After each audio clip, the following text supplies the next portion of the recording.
1 2 1 2. Testing 1 2 1 2. Testing 1 2 1 2. Testing 1 2 1 2. Testing 1 2.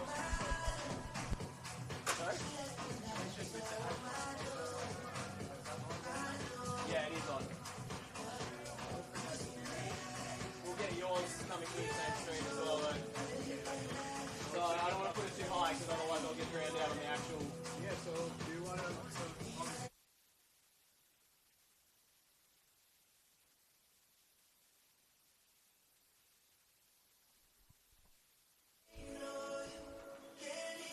Okay, what's our level like now? That's no Atmos. Check 1 2.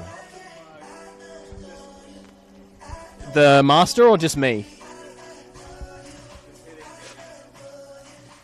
Check 1 2. Testing 1 2 1 2 1 2. Testing 1 2 1 2. Testing 1 2 1 2. All right.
Well, it feels as if South Melbourne and Hume City are destined to do this forever.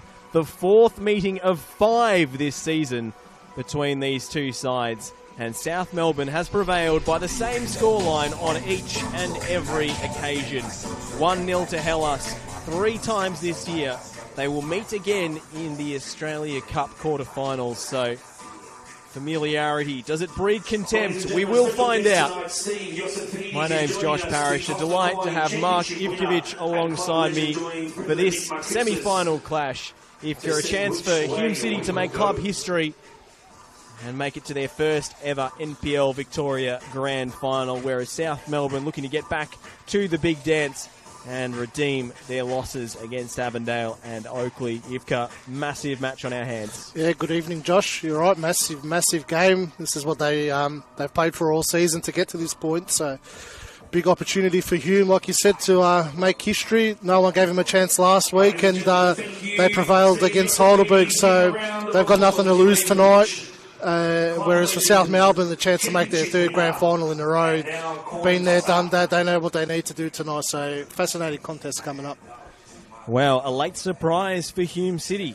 Lloyd Isgrove was named on the bench on the team sheet, but he is starting. You can see him in the number 7 jersey there. So, Tom Maricic, who was initially named as a starter, is on the bench.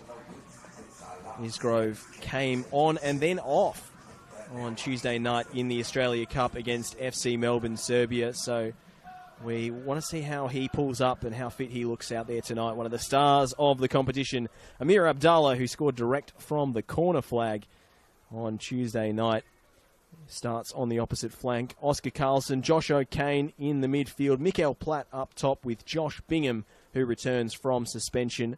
Michael Weir, the penalty shootout hero, saving twice against Heidelberg in the elimination final, is between the sticks. A back four of Mark Ocheng, Harry Ascroft, Fletcher McFarlane and Lockie Weir. Whereas for South Melbourne, 3 changes from the side. That one in that thriller against Olympic in the Australia Cup on Sunday night. Jack Painter-Andrews, Mario Barcia and Max Mikola, the long throw specialist, all dropped to the bench. Zach Spiteri, Rob Harding and Noel Bernardo returning from suspension after that red card against Avondale in round 25. He served his suspension partially in the Cup, and he's available once again to start. Javi Lopez between the sticks. Jake Marshall alongside the 2-goal hero, Marko Jankovic. We'll see if he has another long-range special in his locker this evening. Jordan Lampard at left back. Ross Archibald and Cooper Halfpenny in the midfield. Andy Brennan supporting Harry Sawyer, the main man, up top. And we are away. It's red versus blue here at Lakeside Stadium. South Melbourne kicking from left to right. And intriguing team sheets named by both sides, but particularly by Esteban Quintas. Ivka, so much so that we had some from the opposition side questioning the legitimacy of said team sheet before kickoff. Yeah, well, Rob Harding starting. He'll be counting his lucky stars. Spent most of the season at Manningham United and now finds himself starting in the semi-finals. So, big opportunity for him. But I think the key tonight is Mikael Platt for Hume City. He needs to have a massive game and really boss the game for Hume City. Early opening for South Melbourne. The cross is whipped in, headed away by O'Kane. And there's a South Melbourne player on the deck, and play is brought to a halt by the referee, Astro Sakalis, before Hume could put it out of play. So, injury issue inside the first minute of the game is less than ideal. Yeah, as I was saying, Josh, Mikael Platt needs to have a big evening tonight. Forget about Isgrove and Abdallah. We know what they can do, and with the amount of goals that they've scored this season, it's the number 9 that's been lacking for Hume City. Really, Galevsky, Platt, and Bingham really haven't been able to find the back of the net too often for Hume City. And in a big game, that's where they need to step up because South Melbourne's so good defensively, and obviously 3 clean sheets so far this season against Hume. They need to find an avenue to goal, and obviously the defence needs to step up as well because I can't see Hume winning in a score game. The only chance, in my opinion, is if they keep a clean sheet and find an avenue to goal because they haven't so far this season. Well, the unmistakable signal from the physio is substitution. So a huge blow for South Melbourne as they're forced to bring off a player before the match has really even got going. And that's Ross Archibald down in a heap, is it?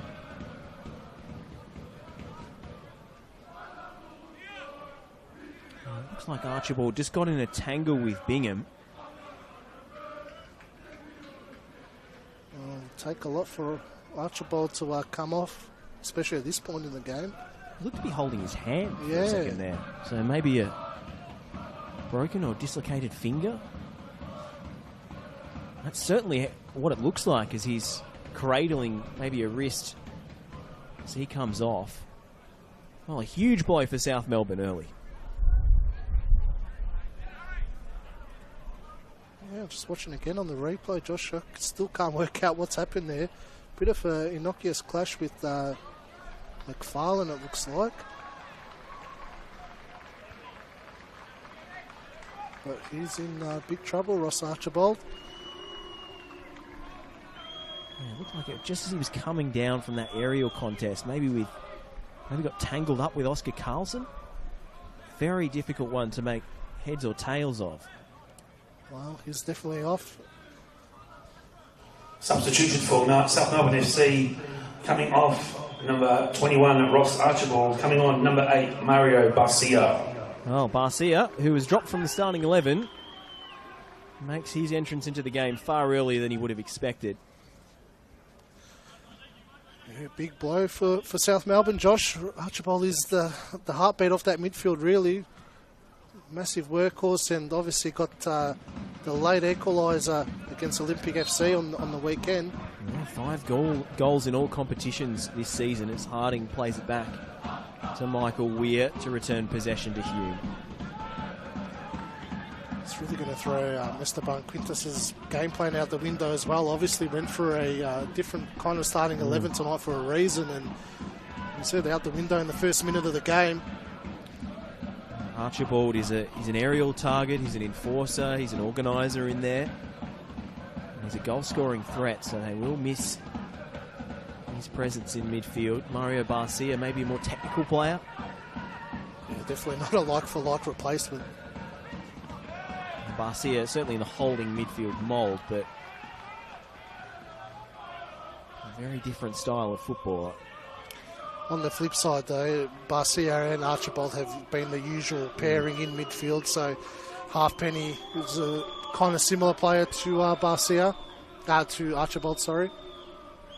And here comes Spiteri, the young wing-back, preparing a long throw. Decent distance to the front post. It's headed in the direction of Sawyer, who couldn't connect. This is Brennan. Brennan, a former Hume City player, making headway down the left. And corner kick is the verdict. South Melbourne with the early running so far. The last time that Hume City beat South Melbourne was back in 2021. And it was Andy Brennan at the double that night. Now he plays for South Melbourne. And a bit of a tangle in the 6-yard box for Astro Sakalis to sort out here.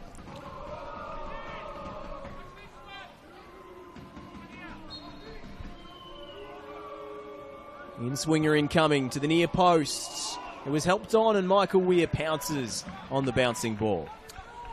Interesting to see how Hume City deal with the set pieces tonight. If you go through the previous 3 meetings this season, all the goals that South Melbourne had scored in those 1-0 wins were from set plays. Obviously, a throw-in for South Melbourne is a set play, so 2 from them and 1 from a second phase off a corner kick. So Hume really need to be switched on tonight defensively when it comes to those moments.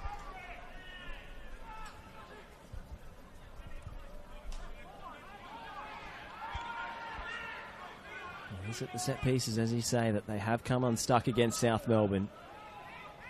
They haven't managed to score against them in 3 attempts this season. Josh Golevsky was the last Hume player to net against South Melbourne in a 2-2 draw last season. But Hume have done well defensively in the general play against South Melbourne this season. They've kept Harry Sawyer quiet, didn't score in the 3 meetings. And as I just said, the goals have come from set plays from South Melbourne. So Hume's general play has been good in those games, but obviously against South Melbourne, you need to defend those set pieces for your life. And they weren't able to do that in all 3 occasions. A little overzealous from Harry Ascroft into the back of Harry Sawyer's head. It was a head clash, but nothing Sawyer can't shake off.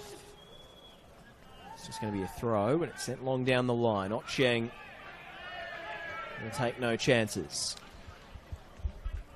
Just trying to see what Esteban's done with the lineup tonight. He must have identified a few areas where he wasn't happy. Obviously, not creating enough chances against Hume in those games. See Andy Brennan going a little bit higher when they attack. It's kind of like a front four that they're playing.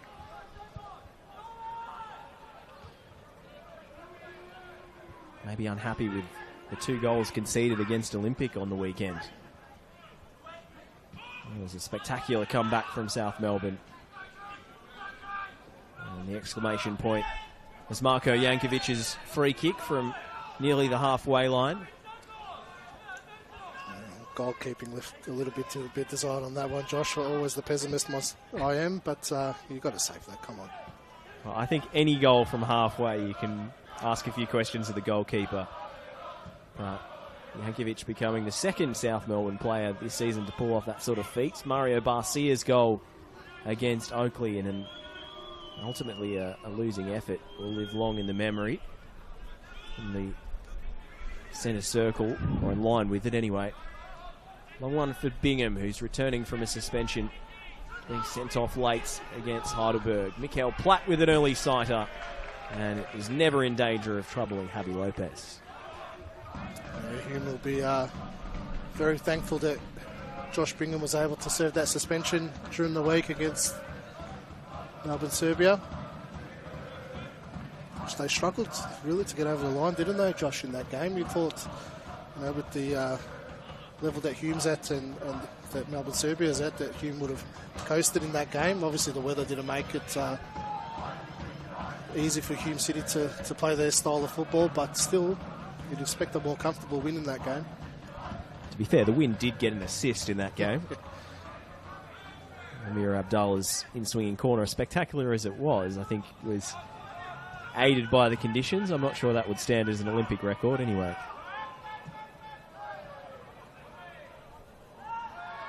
Tangle in the midfield. Josh O'Kane is brought to the ground by Sawyer.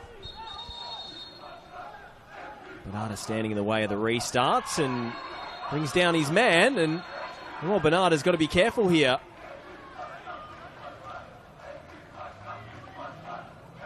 It looked for a moment as if Astro Sakalis was reaching for his pocketbook.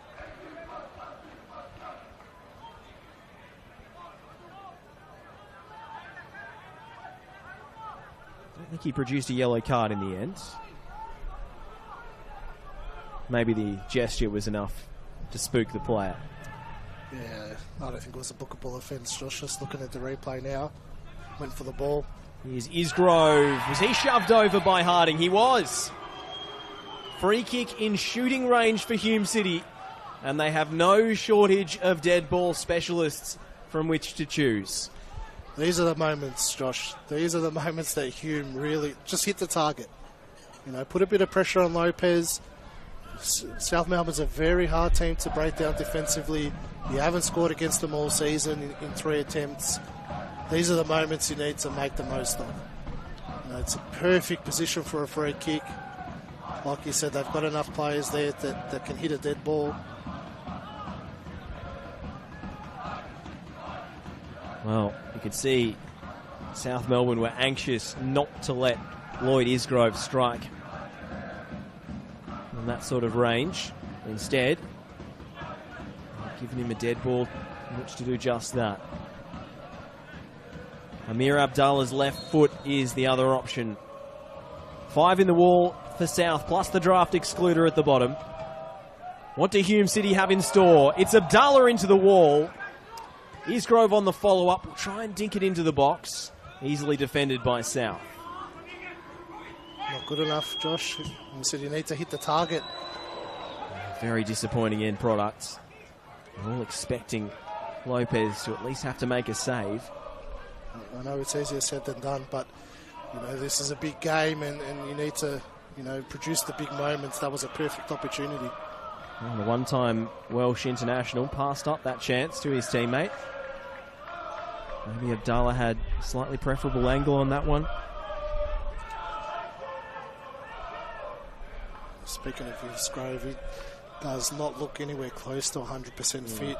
He's walking around very gingerly, obviously going to conserve his energy and just try and use his talent pool in bursts. Well, if you're just joining us, questions about Hume City's starting lineup was Maricic named on the team sheet, but Lloyd Isgrove who starts the game. And then Ross Archibald forced off with what looked like a hand or wrist injury inside the opening minute or two. On came Mario Barcia, so curious ins and outs for both sides. Superb defending there from Ashcroft. More defending to do here for Hume City. Ashcroft again, or he lost where the ball was. And he was pulled back by the South Melbourne attacker. I think the Hellas fans in the Clarendon corner were appealing for the free kick to go the other way. He's been one of the signings of the season, Harry Ashcroft. He's been excellent for Hume City and one of the reasons why they've done so well this season. A player of vast experience. Played over in the League of Ireland with Finn Harps, as well as several years and 35 appearances for the Central Coast Mariners in the A-League. Just so composed at the back, reads the game so well. You cannot overlook defenders at times and how important they are to teams, but South Melbourne, perfect example, one of the best defensive record over the last 3-4 years, and look at where they've been. Oh, Ashcroft bounced between defence and holding midfield for Dandenong Thunder, but as soon as he's got to Hume, he's been in the heart of the back line the whole time. Hotcheng's ball in, it's headed away by Yankovic and then cleared by Barcia. McFarlane for Carlson. Played a slightly more advanced role against Serbia in the Cup. They've got both strikers in the mix tonight. Hotcheng up, South Melbourne appeals ring outs. Platts. Play goes on. O'Kane. Cannons into traffic, it's off Halfpenny. Spills back out. Here's Isgrove with a chance to curl the ball in. Straight onto the head of Jake Marshall, who was well positioned. Weir. All the way back to Michael Weir between the six. And composed work, as always, on the club stalwart. Ashcrofts. Well, comes out to Harding, left short for his teammate there, and Josh Bingham nips in. Rob Harding has made very few starting appearances this season for South Melbourne, but he's been trusted with that role on the right tonight. Struggled to make the match they scored at times this season. He was cup-tied in the Doherty Cup, so couldn't play in those games, but has been in and out of the squad. Gets the nod in a very, very big match tonight. Maybe his pace down the right is an area where Esteban Quintas thinks he can exploit. Maybe a fallibility in the Hume defence. He's sitting very deep, South Melbourne tonight. Run it back through Sawyer. Here goes Brennan. Held up by Hotcheng. Clean challenge from Mark Hotcheng. And he's brought down after the facts. And that will be a booking. A chorus of boos around Lakeside Stadium as Astro Sakalis reaches for his pocket for the first time. Andy Brennan with the yellow card. There's a bit of frustration there from South. Andy Brennan disappointed he lost the ball on the counter there. It's a little nudge after he lost it on Hotcheng. Yeah, they're sitting very deep, South Melbourne. Harding And Bernarda coming back as two fullbacks. Obviously, the threat for Hume City is out wide with Abdallah and Isgrove. Well, if Hume City are to do the improbable here and knock off the minor premiers, it would be their first ever grand final. They have been to the Doherty Cup final on 2 occasions. Victorious in 2019, as I'm sure you'll remember. I was there that day, Josh, on crutches, not long after I did my ACL. Yankovic's header headed back towards his own goalkeeper, but behind for a corner by Jordan Lampard. And they did make it in the COVID-interrupted year to that strange 2021 final against Avondale, but went down 1-0 on the day. Even when they won the Doherty Cup, you saw how much it meant to them. Josh, they came by about 3 busloads to Kingston Heath that afternoon, and it was a big occasion for them. This is Abdallah's corner. Lopez will have to be on his guard. We know what Abdallah did from here on Tuesday night. He goes short this time. Isgrove looking for Bingham! And he couldn't get the purchase on the header. Disappointed with that, Josh Bingham. It's a big opportunity. Well, it was a neatly worked short corner routine from Hume City. Isgrove left with too much space to measure the cross.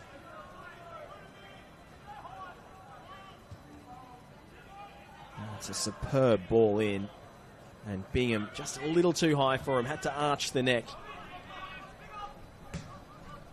Weir. Abdallah, who switched flanks. Spiteri away from trouble. Sawyer. Left Spiteri and out for a Hume throw. And well, the boys from Broadmeadows are starting to get a foothold in this contest. Yeah, they'll be pleased with the way they've started the game. Josh, it's probably gone the way we expected. Cagey, not much in it. Carlson. Onto the chest of Sawyer. And he had Fletcher McFarlane hanging off him.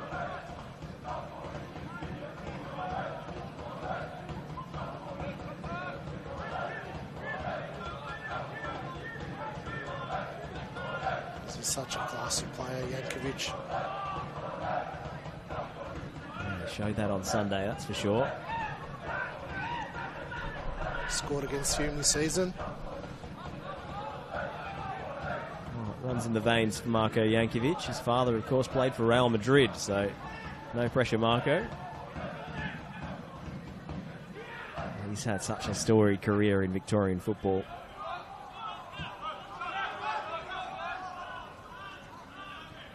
Spiteri in a little bit of trouble. It's going to be a Hume ball. Astro Sakalis had a long think about that one.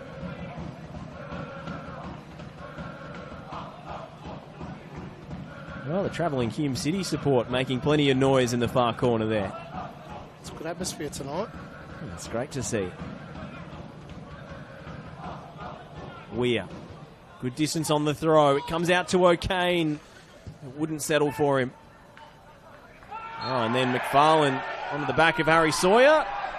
And Sawyer nearly puts him on his shoulders trying to get back to his feet. Well, that's the second time in a couple of minutes that McFarlane has committed a similar indiscretion on South Melbourne's number 9. Obviously identified that as a strength of South Melbourne, breaking quickly like that and just foul and get your shape back. Yankovic sends it long. Ashcroft will let it run through to Michael Weir. Mr. Bunn's not happy with how deep they're sitting. You can hear the South Melbourne manager screaming out to his team to push up higher and start pressing. If we can hear him from here, then he's very much unhappy. He's right, though. They are sitting very deep and they need to start pressing that Hume defence. Bernarda.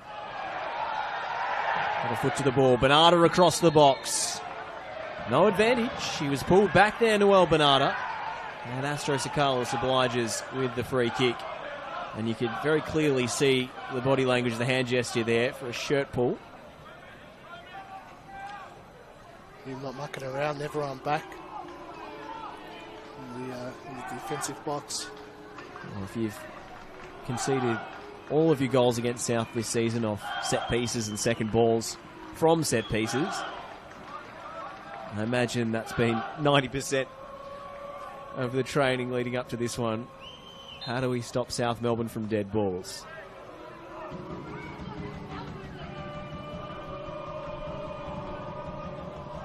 Weir comes out to punch. Spiteri hangs it high. Off Abdallah. In fact, that was McFarlane there. Not sure how I got them confused. Don't ask me.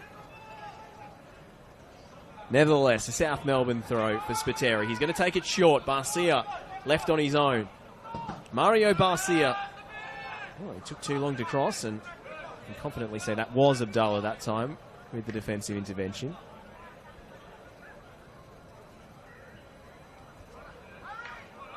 Spiteri sends it long this time. I dare say, Josh, that's probably part of the reason why Max Mikkel is sitting on the bench tonight, I reckon, because Hume would have, like you said, spent 90% of the week practicing their defensive structure around Max's long throws, and to not have him in the starting lineup would rattle Hume a little bit because they wouldn't know what to expect. Zach Spiteri is doing some long throws, throwing them short, it's a little bit different. And then probably a false sense of security maybe for Hume as the game goes on, and then Mikkel's going to surely come on at some point. I like that spanner in the works from Esteban Quintas. Expect the unexpected. Well, it's happened when I was involved at the Knights. We based a game plan around Max Mikkel's long throws, and he wasn't starting, and we didn't know what to do, to be honest. That's a lovely ball from Brennan. Harding sees his cross deflected behind Fletcher McFarlane. Another corner for Hume to defend. One part of you breathes a sigh of relief that you don't have to deal with that cannonball throw from Mikkola, but then you don't know what to expect. You know, you saw in that moment there a short throw to Barcia and then a cross into the area. The next one a long throw. You don't know how to set up. Andy Brennan stands and prepares to deliver. The Lakeside crowd expects. Mikkola to the near post. Sawyer was there. Off a red shirt and behind for another corner. Well, settle in, ladies and gentlemen. This is going to be a good chunk of tonight's fixture. Barrage of set pieces.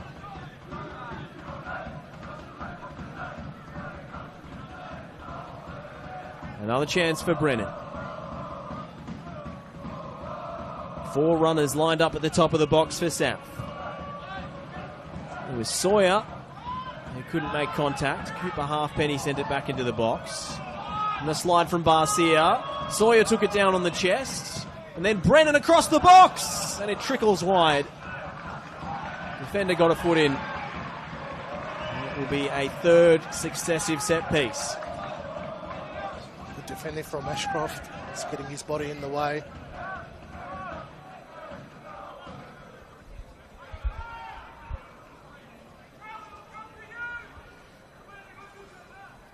Brennan for a third time.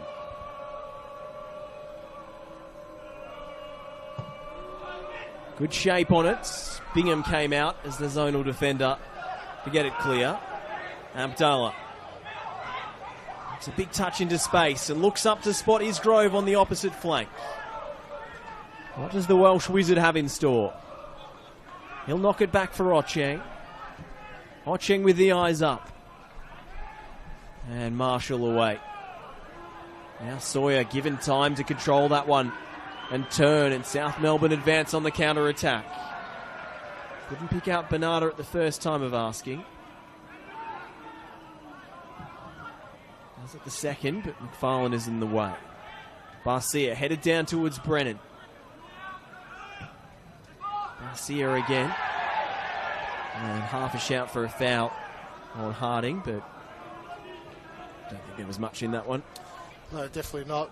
Both sides are quite similar, aren't they? Both got great goalkeepers, very good centre-back pairings. Fullbacks that like to go forward, strong midfield, big number 9.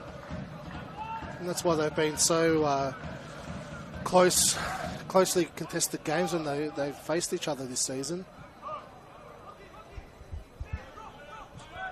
It's Lockie Weir now. Long high one.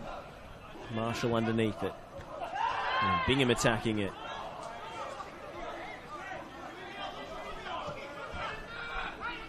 What did you make, if you're of Hume's victory in that elimination final against Heidelberg? Toughing it out all the way to spot kicks at Olympic Village. Not many teams have gone there and survived this season.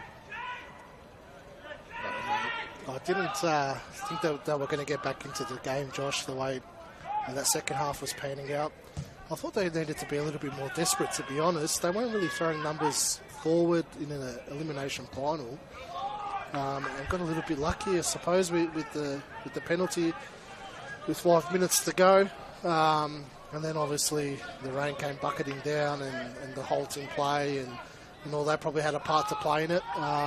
Probably, Heidelberg can't play their brand of football with the way the weather turned out towards the end of the game. But, they hung in there and got the result in the end, really. So nice take from Harding. It's Sawyer trying to craft a shooting chance. Otcheng hoofs it away.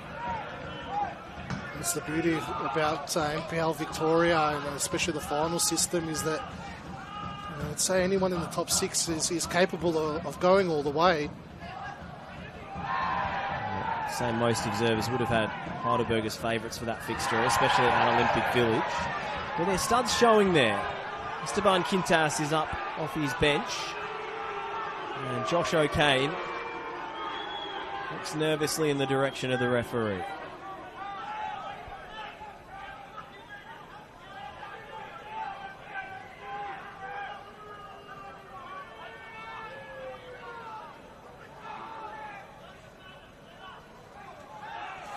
It's a very high challenge, Josh. Struck by seeing the chest there. He did try and pull out of it at the last moment, but it's a nasty one.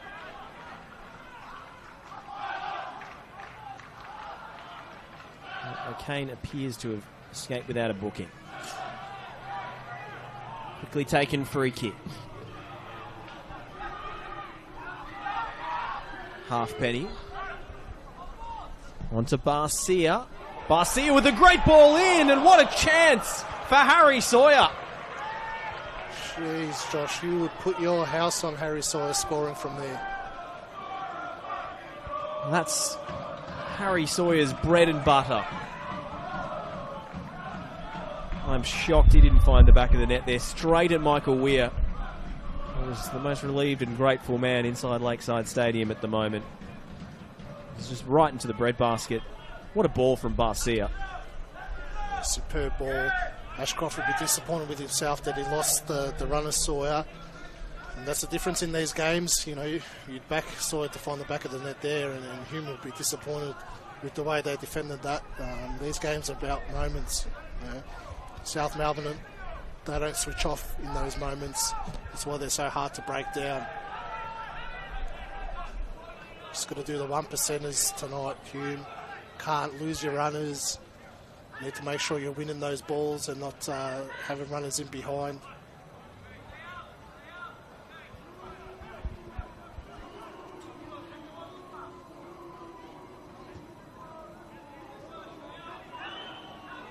Yankovic. Helped on towards Sawyer. There's Harding challenging for it, but he couldn't get there. O'Kane to Abdallah.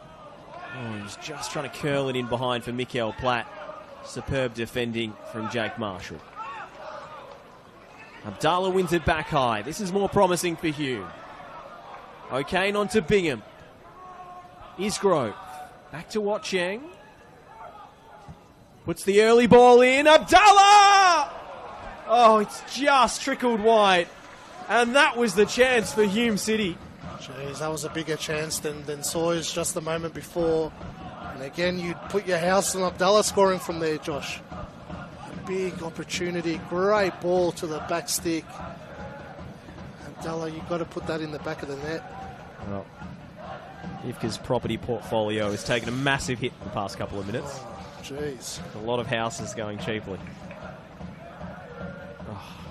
What a chance. That's a massive moment. Javi Lopez having to recover the situation. Bingham brought down Yankovic, and that's a fairly obvious free kick. You're not going to get too many of those moments against South Melbourne.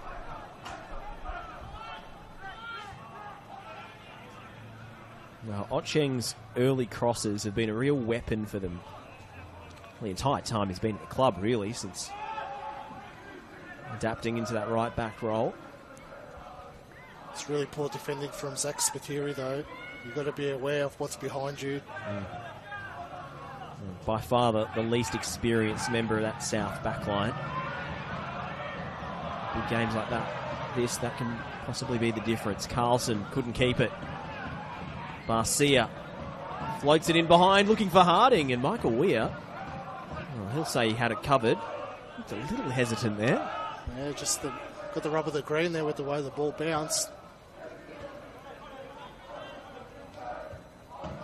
Abdallah combining with Isgrove.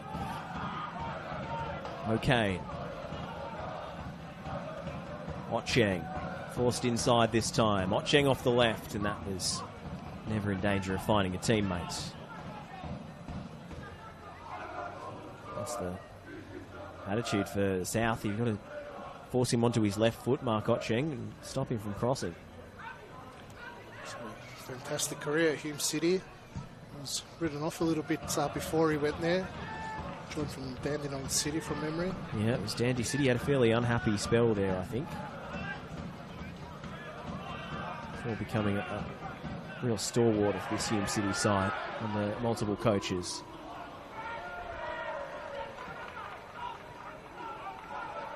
Former Adelaide United A-League player, of course.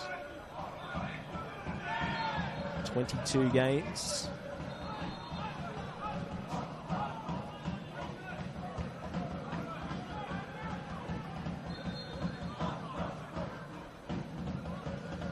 I've got another injury stoppage here.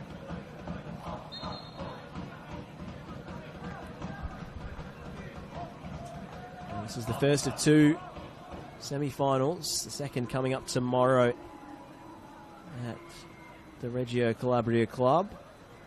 3 p.m. kickoff, Avondale versus the Oakley Cannons, which looks a mighty tasty affair. Have you got a tip for that one? Oh, jeez. That's a tough game to call, that one. You'd say Avondale's slight favourites, but Oakley can easily win that game as well.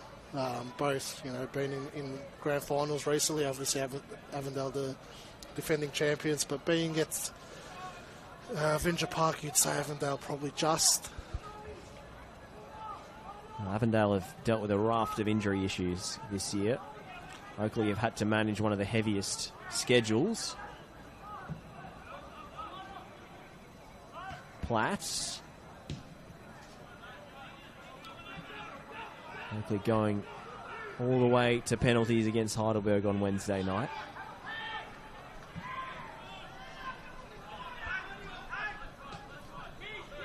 Either way, if South Melbourne manage to get through tonight, they'll have to face one of their demons from last year or the year before to get over the line and win the treble, really. They're going to have to overcome those scars. I'm sure they'll be playing in the back of their minds tonight as well. Another big game. You saw them nearly falter on Sunday in a big game. When you come through like that in dramatic fashion, it can be a real boon to the morale in the squad. There's no reason for them not to be confident the way they've played this season, South Melbourne. Spiteri. Sliced ball to the back post. Bernardo. Holds off Ocheng. And then hangs it to the back stick. He's dropping for Sawyer, but Mikael Platt got in the way. Platt defending from the centre forward. He's been pretty anonymous so far in an attacking sense. But yeah, so he needs to have a big game. He's a little bit quiet so far tonight. He needs to get a little bit closer to Yankovic and Marshall. He needs to occupy those two. Well, Isgrove with the twinkle toes, but can't keep it. Brennan knocks it into space. Bernardo will keep it in, or will he?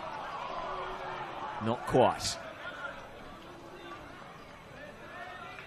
Oh, what a boon to have Noel Bernardo back available after that suspension.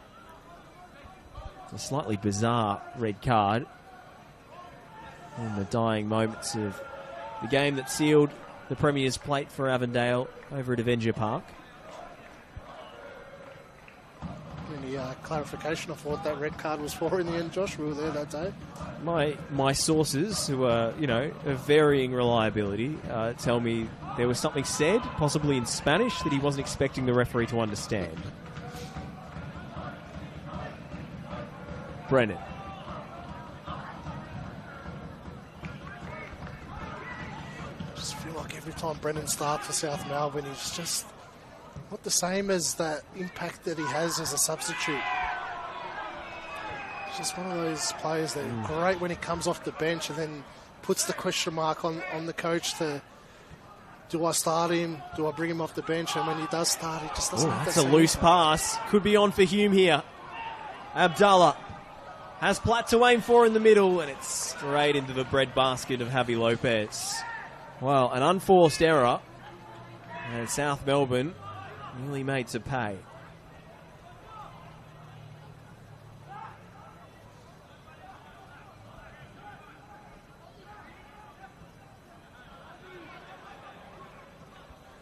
It was Cooper Halfpenny passing back to the space where Zach Spiteri had vacated to make his run up the wing.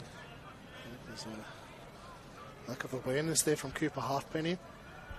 He had time to control and pick a teammate out. He just went on instinct to where he thought the player was, and the player that was nowhere near that space was Amir Abdallah, who will pop up now to retrieve this one.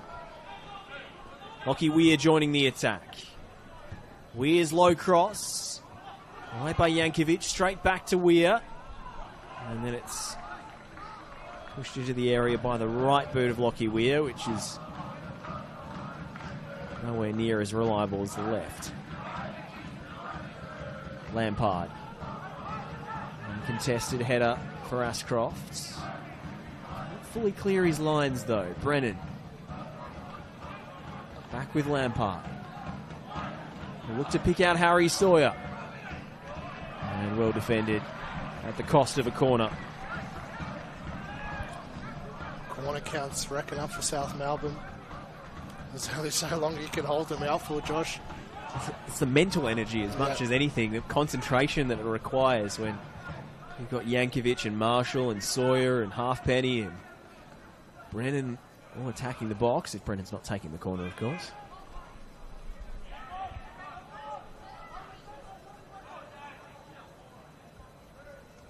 It will be a lefty delivery this time.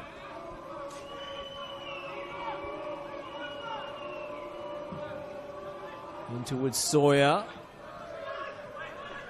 There's always the obvious target, but couldn't connect. O'Kane away. And very calmly done by Lampard. Still going Jordan Lampard. Well, I don't think that ball went remotely near where he was aiming. I don't know what he was aiming for there, Josh, but I think he was aiming for Yankovic on the far side and just got his angles all wrong. That's a silly giveaway from Ocheng. It's been otherwise very impressive tonight. Harding. Halfpenny. Oh, Bernardo just copped an awful bobble off the turf there. Maybe that's kind to him. Such a slow tempo this game tonight, Josh. I'd say that's the big game. Nerves probably in the players' legs. You tend to see this in world football. The bigger the game, the slower the tempo.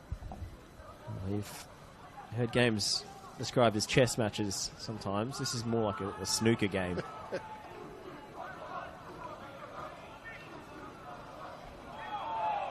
Isgrove.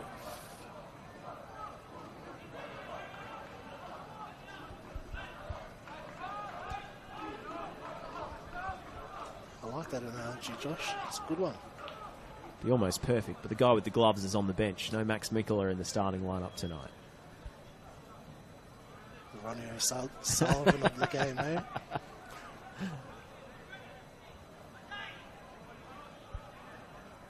Hume preparing a long bomb of their own. Bingham's the target. Helps it on. Abdallah attacking the back post. And Jordan Lampard. That's the congratulations off his goalkeeper for a nerveless back post header. He had to get that right. What a throw from McFarlane. Well, South Melbourne have been the trendsetters. Suppose they can only blame themselves for the tactic catching on. Isgrove. Whip to the far post, and Javi Lopez came and didn't collect. And the goal was gaping there. Was that Fletcher McFarlane? It was, Josh. Another big opportunity for Hume.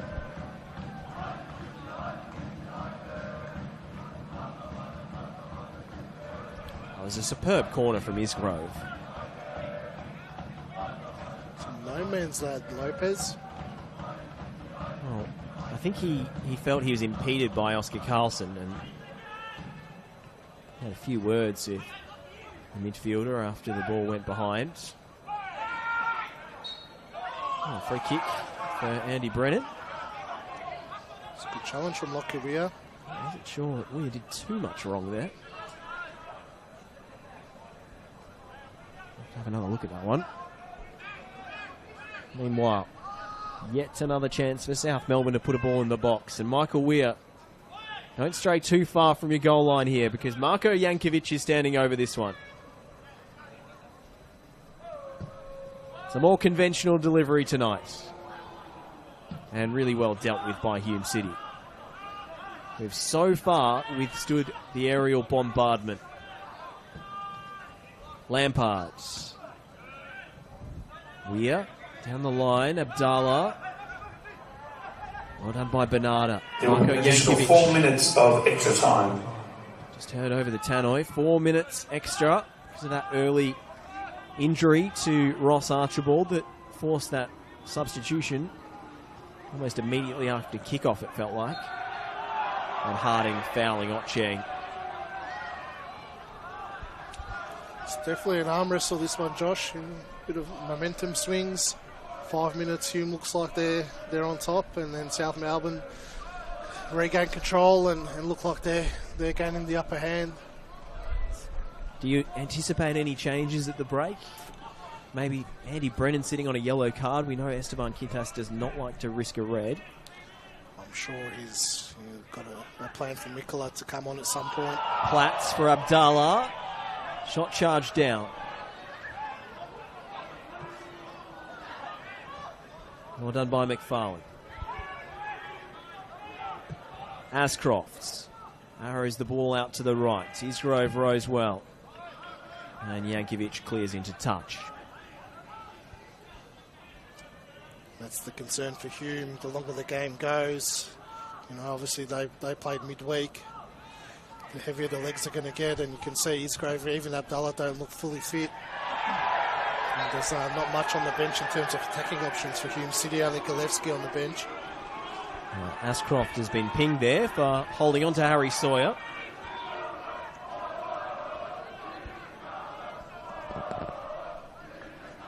Hume City travelling support, not best pleased by that call. This one's still on a knife edge in the shadows of half-time. Jankovic over the free kick. It's more his distance, Josh. It's a long flat one for Marshall towards Sawyer, who got underneath it. And it's well wide of the target. That's just a superb delivery from Jankovic from that sort of range. World-class delivery. They're so organised on their set plays. The runs off the ball, the second run as well from Sawyer. You know, you can't always get the execution right, but they're so organised. Feels like they've got 2 or 3 options from every position on the pitch. 100%. That's why it's so hard to plan for what are they going to do. You know, they obviously spend a lot of time on it. One of the early mornings. South Melbourne, one of the few teams to train before work rather than in the evenings. I have a feeling we're going to start seeing more of that as well. And players probably prefer it.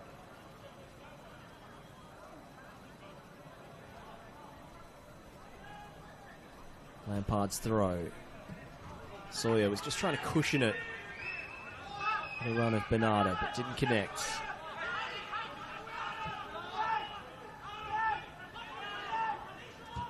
Marshall. Can't quite match the passing range of his central defensive partner. I think it's not spoken about enough how good Marshall and Jankovic are on the ball.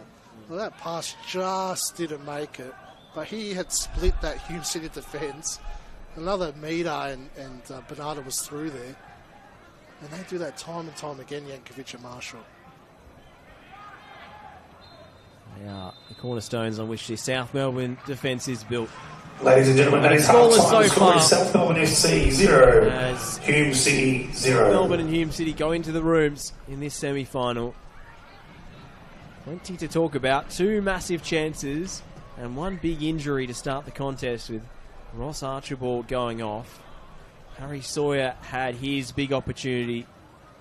Amir Abdallah had his shortly thereafter, but neither could find the target. And these 2 heavyweights are circling each other but haven't landed a killer blow. Yeah, it's probably what we expected, Josh. Just an arm wrestle.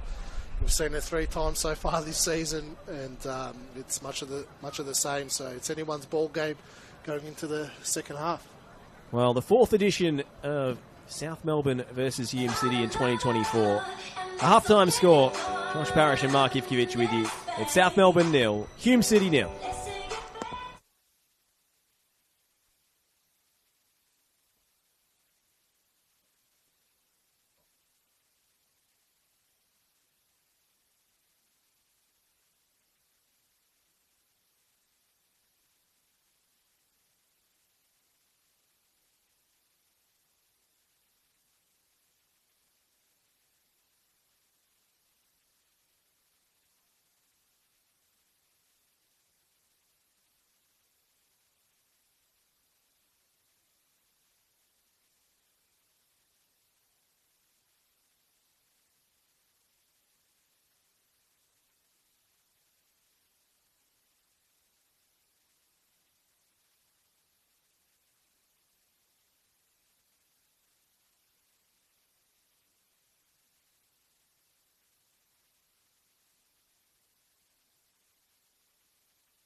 Welcome back to Lakeside Stadium. South Melbourne 0, Hume City 0 at the break in this semi-final.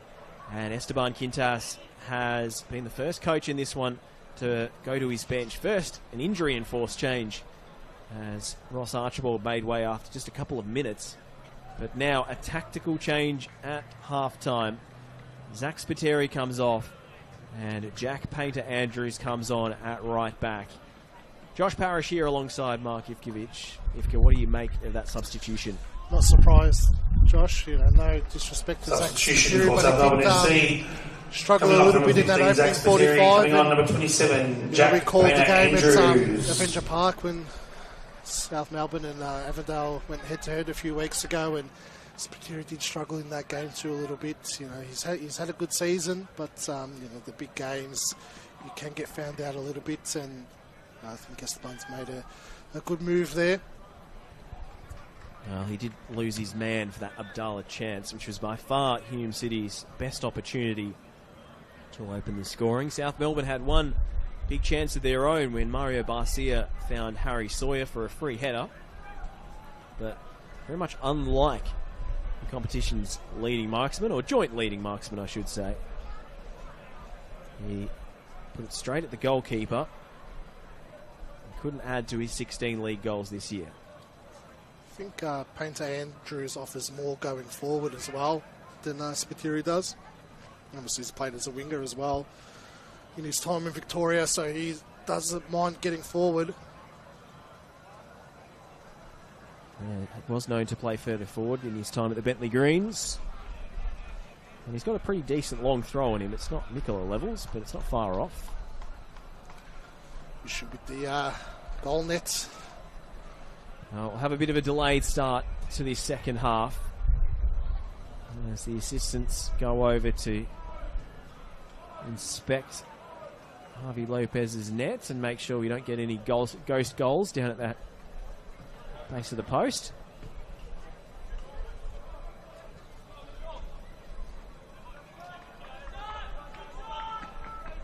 Well, cable ties applied. Everything up to spec now. And Hume City will take the kick-off in the second half.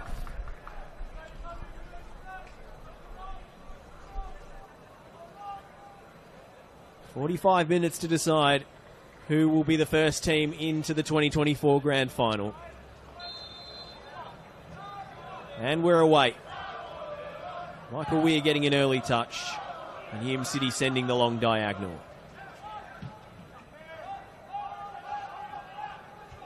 McFarlane.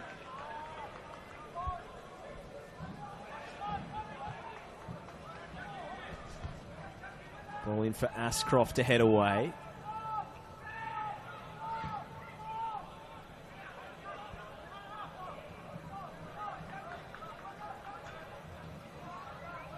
Well, we apologise for the halftime graphic covering the first 10 seconds of the second half. You haven't missed anything. Painter-Andrews hurls it long down the line. Harding. Hume City only half clear the danger. As Painter-Andrews takes it wide.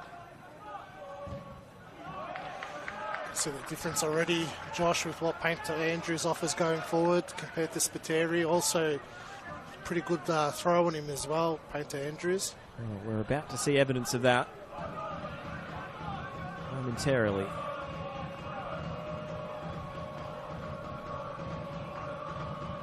Andrews gets good distance on it. Come out to Harding, but his shot was charged down. Lampard almost lost his footing for a second there. Recovers well. Will it hold up for Bernarda? Oh, the flag's up. That one's not going to count. Michael Weir came out to claim the aerial ball anyway. I wouldn't be fooled about how good the pitch looks on camera. It's very, very hard underfoot. Walked across it, obviously coming to the commentary position, and it is probably one of the hardest grounds that I've walked on. There's not much difference between the surface on the pitch and the athletics track.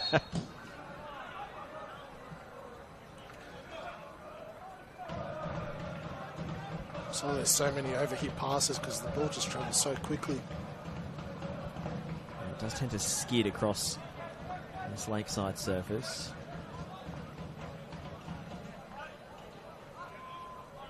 Yankovic. Watching. Ooh. Has he seen it out? He has, just about. Noel Bernardo making things interesting.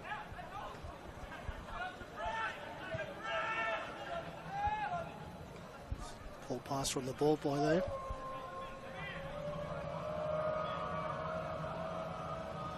Bit of a heavy wind starting to pick up towards the south attacking end.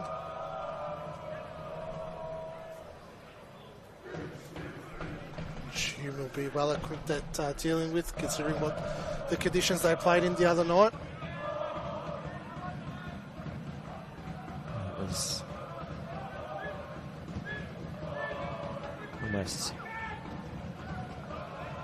an enactment of the movie Twister on Tuesday. I suppose it is back in cinemas, and it was maybe a bit of guerrilla marketing.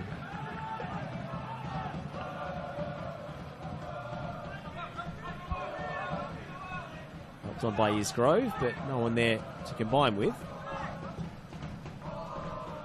Yankovic sends it long. Picks out Rob Harding on the far side. Took it infield, but showed too much of the ball to his teammate, and then got tangled up with Josh Bingham. Advantage paid to Hume City. Amir Abdallah is going to have to run a one-man show here. Just had a wall of blue shirts in front of him. It was a counter-attack of sorts. Okay, Isgrove. Arrows one to the far post. Bingham rising against Lopez, and the whistle goes in favour of the South Melbourne goalkeeper. I don't know how far they push Isgrove in this game. There are a possibility to win the game, Josh, and he does not look fully fit. How much can you get out of him? But in the back of your head, you've got to make sure that he's right to go for next week if they get through as well. I think Josh Golevsky would be the logical replacement. They spent a long time in this game with Isgrove on the right and Abdallah on the left, which is the reverse of their usual setup, although they do like to switch flanks at times. Usually their default starting position is the inside out. They were both quiet last week. Abdallah, again, a bit quiet tonight, had that golden chance. Hasn't really created too much. I guess that chance did come from a traditional right-footed cross from the right onto Abdallah at the far post. So maybe they think they can stretch South Melbourne, who maybe like to defend a little bit narrower. Yeah, I suppose the outswingers suit him a little bit better. It's a bit harder to defend, and swingers against Yankovic and Marshall, they'll just defend that quite well. Lopez good at coming off his line as well. I guess it does make the midfield more congested if you've got wingers cutting inside into that half space, if you like. The only thing you lose is them cutting in and being able to have a shot on goal, which Abdullah's been world class at this season. There have been precious few attempts that have troubled Javi Lopez. I say Hume have had one chance. They've had two, in fact. Abdallah, the most notable, but also Fletcher McFarlane's header off the corner where Lopez came and didn't collect, and I'll be very relieved to have seen that header drift off target. Bingham had that half chance as well, the header. True. Probably had the better of the chances compared to South Melbourne. Well, they're certainly edging the shot counts. Saw the stats flash up at half-time. I think it was 9-3. I struggle to recall 9 notable Hume City attempts. They did have the free kick into the wall as well. A few blocked efforts. Abdallah. They'll be happy with themselves, especially at half-time. It would have made too many alterations to the way they're playing. They're well in this one. Much similar to last week. Nice turn from Abdallah into the feet of Mikael Platt. And Carlson is wide to Weir. Platt again. O'Kane picks out Isgrove on the right. Isgrove curls it to the back post. Oh, and you could see Lopez was not sure whether to stick or twist. Now Weir hooks it infield. Marshall's header away. And Bernarda up to Sawyer. South Melbourne look to break. They won't off a pass like that. Okay, Bingham. Oh, Platt somehow kept it. Ball looked like it was behind him. And then a superb sliding challenge to recover from Jake Marshall. A bit more cut and thrust to this second half. Play slightly more stretched than it was in the first. Sawyer. And now Brennan's ball in. Oh, Weir is a very nervy clearance. Got to deal with that a little bit better, especially against this South team. You know, we've harped on about how they've scored their goals against Hume this season. I said Hume have had the better of the chances. South Melbourne have racked up corner after corner, free kick after free kick. Just haven't been able to convert.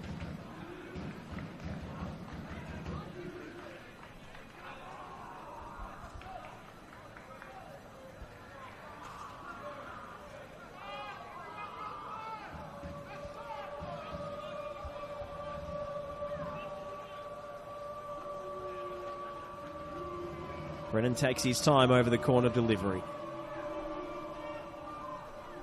Weir with bodies in front of him. Outswinger headed away by Bingham. And again, the Hume City defence holds.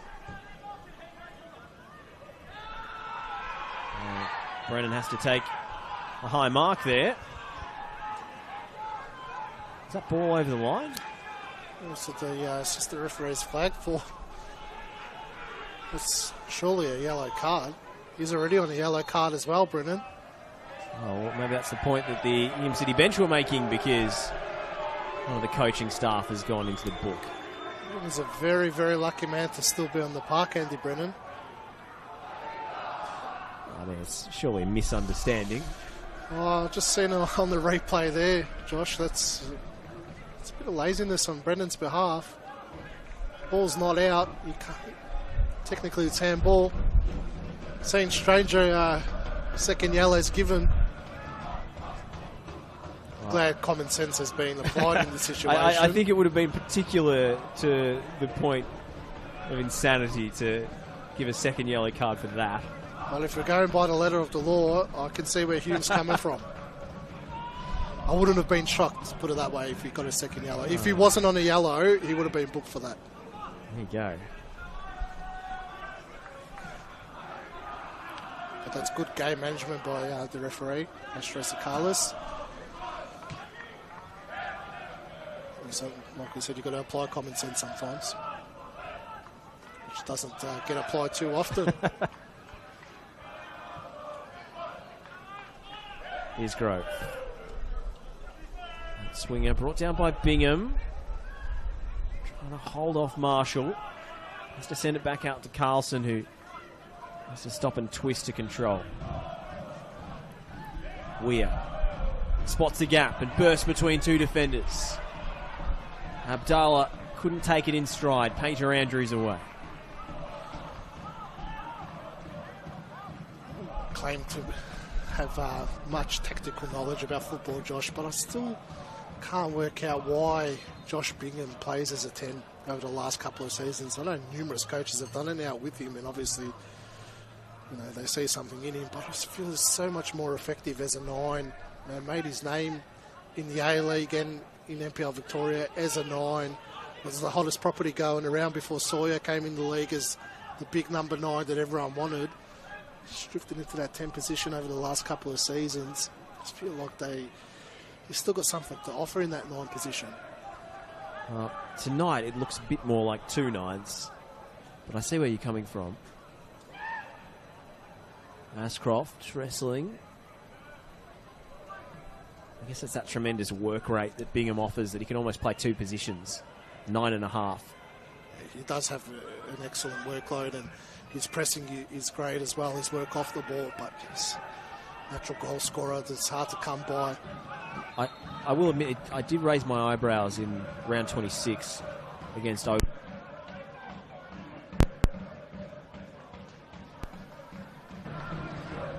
Sorry for the interruption in the audio there. I did raise my eyebrows in round 26 against Oakley when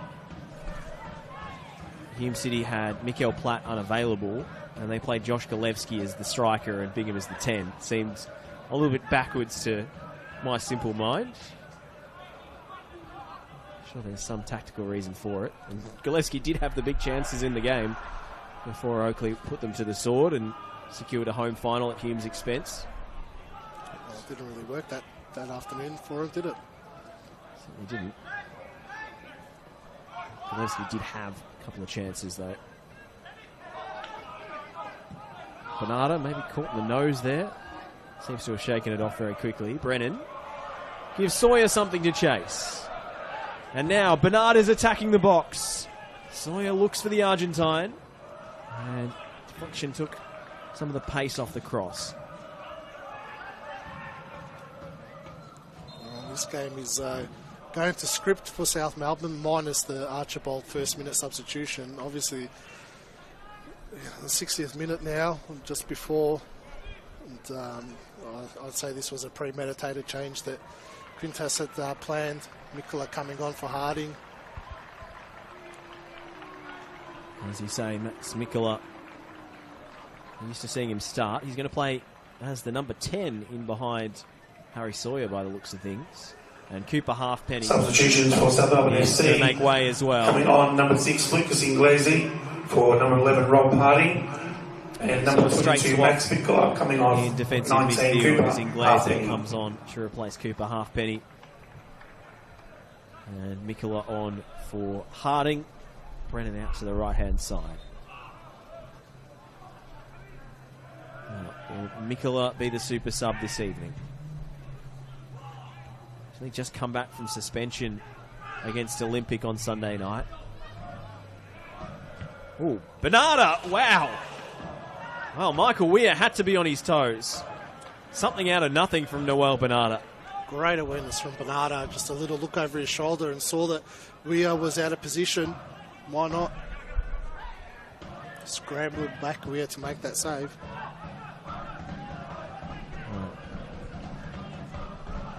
That was hit so well from Bernardo on the turn from way, way out on an acute angle. It's a superb effort. Couldn't have done any more with that. And Michael Weir. I'm sure there were alarm bells ringing in his head for a moment. Abdallah puts it in behind. Chance on for Mikel Platt. Lopez is off his line. And Platt is forced wide. And has the chance gone for Hume. Abdallah goes for goal. Amir Abdallah, and Javi Lopez able to claim at the second attempt. What a moment for Hume City again, Josh. Glazer just a little bit rough around the edges coming onto the pitch. Jeez, Lopez did just enough. Gee, Lopez has to be so careful there. If he handballs, it's a straight red. Looks like he's blocked it with his body. Oh, maybe a foot out, in fact. Jeez, he's taking a big risk streaming off his line. Yeah, I think he's just stuck out a toe and sent Platt wide. That's inch-perfect goalkeeping from a very, very risky situation. Bit of poor awareness from Platt, though. He was very casual about it. He could have gone in 100 miles an hour there and got to the ball first. He would have been through on goal. Well, that's been the knock on Mikel Platt. It's been his end product. Only 3 goals this year. He does basically everything else you want from a striker except score on a consistent basis. And we were talking before the game, Josh, and you've mentioned it about 55 times in your podcast about how I predicted him as a favourite to win the Golden Boot. I'm just lashing out to distract from my own awful pre-season predictions. But I did commentate the game of South Melbourne versus Hume in round 3 early this season, and it's the first time I saw Platt play in the flesh, and he was so good that night. His work rate was excellent. He was giving Yankovic and Marshall a headache all game. I thought this guy's a player. It's a visa player finding his feet. He's going to score bags of goals. He just hasn't reached that level. Lampard somehow kept it in on the sideline, but not on the byline.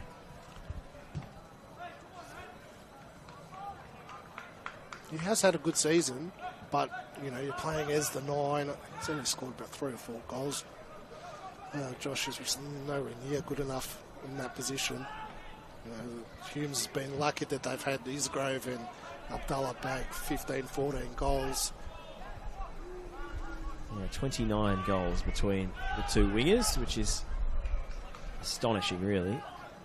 Maybe that's the way this Hume City side is built, for the wingers to score and the centre forwards to more often than not act as decoys. Bingham across the box. No one there to connect. That's another example of it, Josh. I feel like if Bingham was in that position where Mikael Platt was, Bingham will get his foot onto the end of that cross. It's just his positioning just isn't quite there, Platt. Great work by Bingham to roll the defence there and get him behind. Great ball in, but you've got to be there as a number 9. You've got to read that cross earlier. That's the difference between an excellent number 9 and a good number 9. Well, it's fine margins in big games like this, and that was a bigger opening than... Oh, wow, long-range attempt. Sawyer, awkward bounce for Weir and has to tip it over his own crossbar. Well, South Melbourne have made a habit of scoring from improbable distances this season, but that would have been something else. He read that well, Michael Weir, in the end. We spoke about how that ball travels really quickly on this firm surface. And I was worried that the way the ball was going to bounce there, but Michael Weir did read that very well and comfortably tipped it over. There's no point trying to bring it down, play it safe. Oh, Sawyer, I think there was no other thought in his mind than I'm going to catch the goalkeeper out. He was literally standing on the halfway line and twisted and volleyed. Well, that wind is picking up every minute. It's getting stronger and stronger towards that goal. It's always windy at Lakeside. Can South Melbourne use the elements to their advantage? Oh, Weir came and his defender headed it over and behind.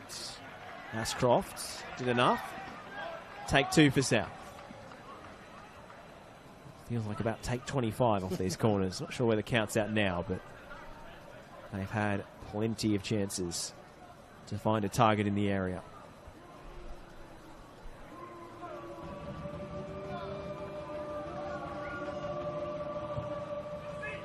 Brennan's ball in. Weir comes and a superb grab.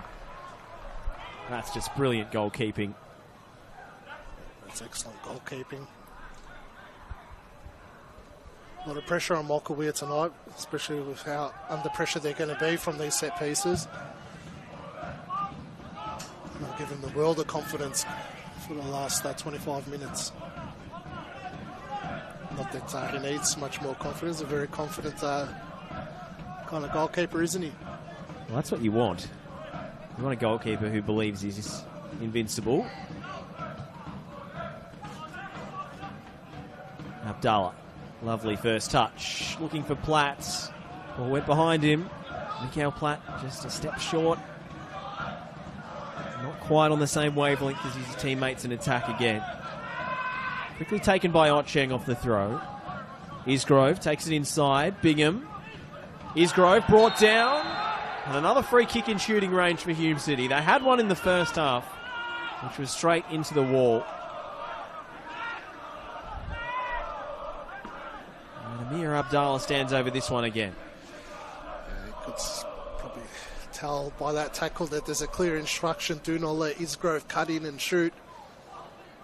Barcia was desperate to get there to make sure he wasn't able to let fly, because Isgrove's going away from goal though. Yeah, he could have pulled the trigger though if Barcia didn't get there. Well, we've seen Isgrove score some absolutely ridiculous goals this year, so you can understand the urgency. 4 in the wall this time. Painter Andrews along the deck. Amir Abdallah. And he had another highlight to the reel. He clips it in instead, looking for a teammate. And it's a straightforward grab for Lopez. Oh, Lopez has actually been fouled there. Indirect free kick paid by Astro Sakalis, as Oscar Carlson illegally attempted to block the kick out. Back yourself there, Abdallah. You've scored from that distance a few times this season. Have a shot from that. I was fully expecting him to go for that top right corner and come what may, but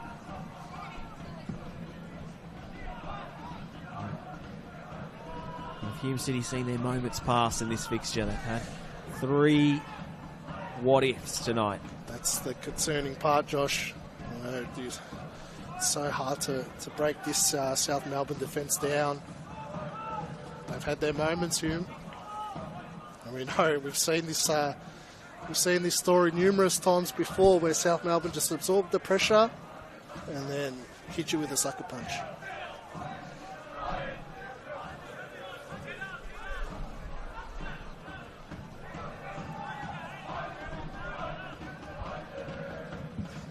Michael Weir goes long.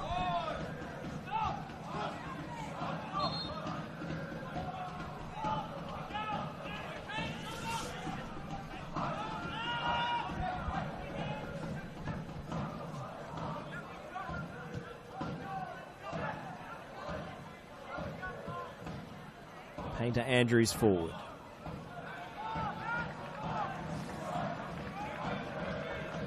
Oh, he's going to have to chase his own clearance. Oh no, Max Mikler is on the pitch. I almost forgot. The primary proponent of the long throw has entered the fray, and they can turn to the number 22 to show everyone else how it's done. Here goes Max Mikler. Can he unlock the Hume City defence? Well, straight to Michael Weir. He got all the distance and power on it he wanted, but no South Melbourne head able to make contact. Painter Andrews, did he mistime that?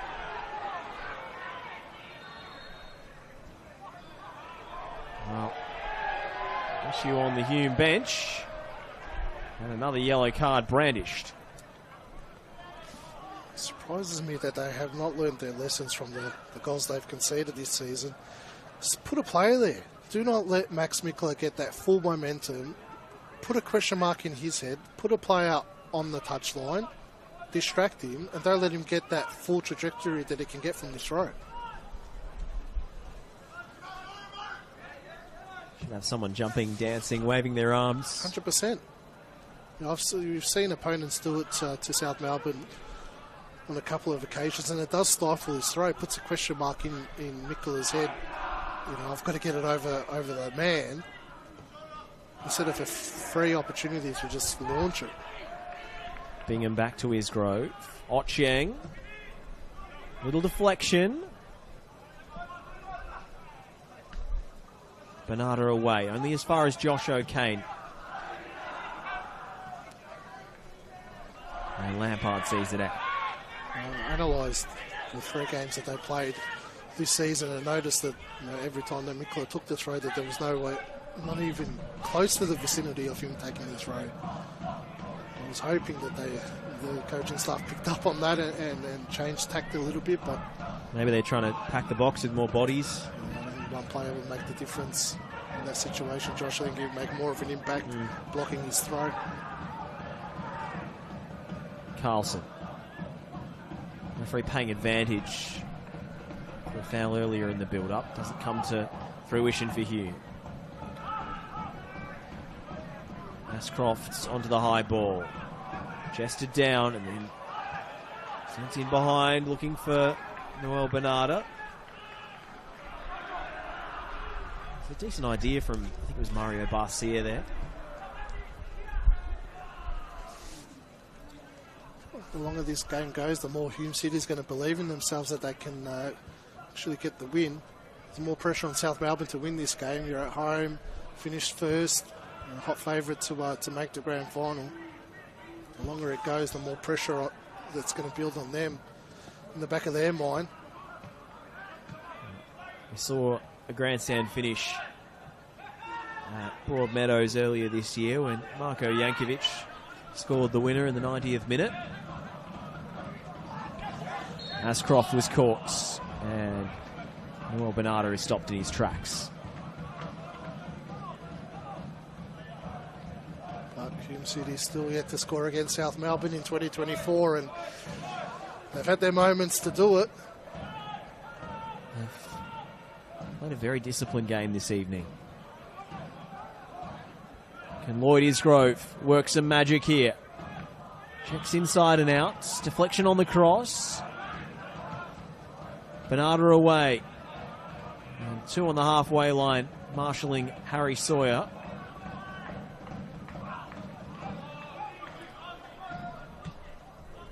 Watching. Yankovic. Lampard. Oh, Ocheng does superbly well to pick his pocket. And here goes Amir Abdallah. Wants it on his left. Abdallah, the dancing feet. Abdallah goes for goal, and it's too close to Lopez. A bit all over the place there, South Melbourne. Lampard losing the ball high up the park. Yankovic had to come across and cover him. Allowed that space for Abdallah to finally have a run at goal. Michael Weir keeping us all guessing. He spoke about his definitely not short of confidence. I just wonder, I'm seeing Harry Sawyer get doubled on the halfway line every time South try and break. Would it be worth just putting an extra body up there, putting Bernardo up there next to him and just giving the other central defender someone else to worry about, leaving Sawyer a little more isolated 1v1? Yeah, definitely an option, Josh. And Sawyer has struggled against Hume this season, hasn't scored against them in the 3 times that they've played. So they've got a formula that's working for them. Oh, look at that goal kick, just caught by the winds. I saw Hume struggle with this midweek in those windy conditions. Would have thought that they would have learnt from that too. Just find a way to play out through where you can't kick long when the wind's that strong. Maybe you don't want to invite South Melbourne onto you, but they've done just that. Despite their best efforts. Mikola. Behind for a corner.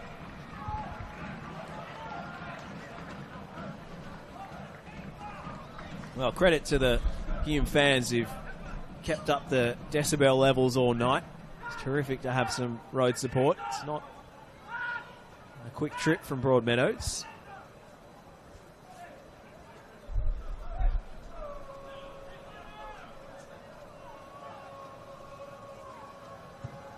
Brennan's corner. Great delivery. And it's into the arms of Michael Weir. Well, for a moment there, we were blindsided. Where's the ball gone? Straight to the goalkeeper was the answer. Tell you what, Bingham's been crucial in the way they've defended these set pieces tonight. He's either blocking or winning the header inside the 6-yard box. Has done extremely well. Obviously identified the key area that South Melbourne target and puts your strongest, biggest body there. I think Bingham can probably have claims to being one of Hume's best tonight.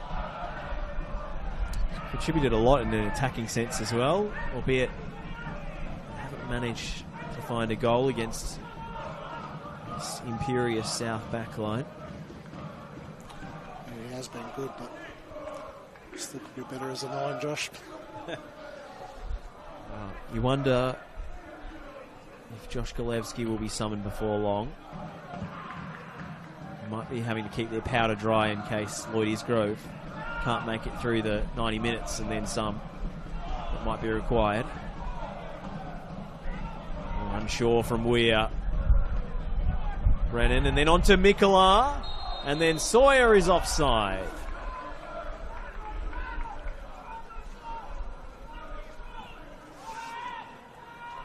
Well, how well has Fletcher McFarlane done coming in as a centre-back since Maricic got injured? Well, I think he's naturally more of a holding midfield player, but he's had to play a lot of football there this year, and against a much taller, more physical player than him tonight in Sawyer, he's been excellent. Could have capped it with a goal in the first half, but that's been really the only blot on his copybook. Oh, Jordan Lampard and Andy Brennan having a shouting match with each other over who was supposed to be there. Frustration now in the South side. I think maybe South backed themselves to go the full 120, given that Hume played on Tuesday. And don't forget, South Melbourne played 120 Yeah. 5 days ago. Astro Sakala says, on your feet, son. But then again, Hume did play 127 days ago and a midweek game in between. 6-1, I suppose. You would say South Melbourne is definitely the fresher side out of the two. Did enjoy the ironic round of applause from Noel Bernardo for the referee. Got to be careful, given what happened last time he took the field for South Melbourne.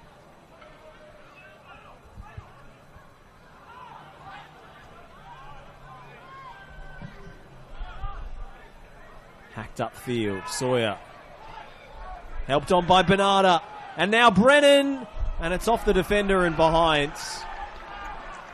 Yes, that's superb defending from Ashcroft yet again. I thought Brennan was through clear on goal, and Ashcroft's has come in lunging desperately to save the day. Oh, it was Painter Andrews with the long punt out from the back. Sawyer copped a little shove, but didn't mind too much because it worked out to South's advantage. They had two players running onto that. Ashcroft again bailing his side out. Good shape on the corner. Half a shout for handball. Mainly from the crowd, more so than the players. Brennan. Lumped upfield by Lockie Weir. This is where Hume City need to be a bit careful and not sit off too much. Here goes Sawyer. Oh, flag has stayed down here. Harry Sawyer to the near post. Michael Weir in the way. Big opening. And you said it, Ifka. Hume are sitting on the precipice at the moment as they have a player down on the far side. And that is Lloyd Isgrove that's down. Well, we speculated about his fitness all night. He wasn't named starting on the team sheet. And yet he trotted out to begin the game. Maybe belatedly. His injury issues have flared up. Look, 80 minutes, not bad to get out of him. He's started to look like he was finding his feet in the last 10-15 minutes as well, but I don't think he's got much left to give. I think that's his night done. Well, Hume City seizing the chance to get the fluids in and maybe a mental reset here. They've set their stall out tonight, saying if we can't score against South Melbourne, they're not going to score against us. Yeah, but they was saying they can't sit too deep. Job's not done yet. 10 minutes to go until the 90's reached. You've got to keep believing in yourselves that you're a chance to win the game and not just sit off and be content going into extra time. Try and win the game. You can imagine the mental battle that's going on for these Hume players. Because it feels as if South score, it's almost game over, given what's happened already this season. Yeah, 100%, Josh. Then that's the fear in the back of your head, but you've got to believe in yourself. With 10 minutes to go, it's 0-0. You can win this game. Well, just confirmation of that change. Lloyd Isgrove has come off, and as we suspected, it is Josh Golevsky in to replace him. Looks like Josh Brigham's gone out wide. Anywhere but up Substitution for Hume City FC. Coming off number 7, Lloyd Isgrove. Coming on number 10, Josh Golevsky. I suspect that was a temporary rotation, and Bingham's back through the middle now.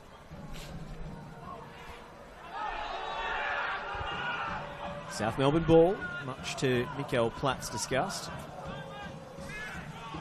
Painter Andrews, long and up the line. Sawyer attacking from deep. There's a whistle on the throw. Well, Astro Sakalis has signalled that there was a foot lifted off the ground, which is an accusation that's dogged Max Mikula maybe the entire time he's been in Victoria, but instead it's Jack Painter Andrews who's been pinked. Yeah, that's what the Hume City bench has been going on about the last 20 minutes since Mikula's come on and when he's been taking the throws.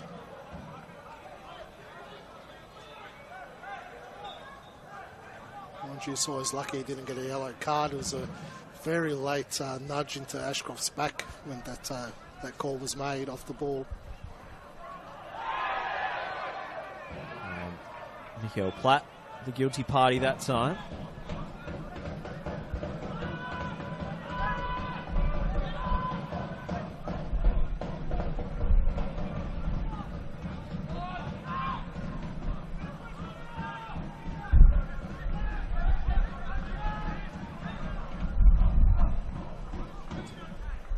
Marshall with a long punt. Lockie Weir winning the header well. Painter Andrews insisting that the throw is his, and now right in front of the Hume City dugout. David Schick will be keeping a close eye on his feet there. Chooses a safer option that time, Painter Andrews. Yankovic.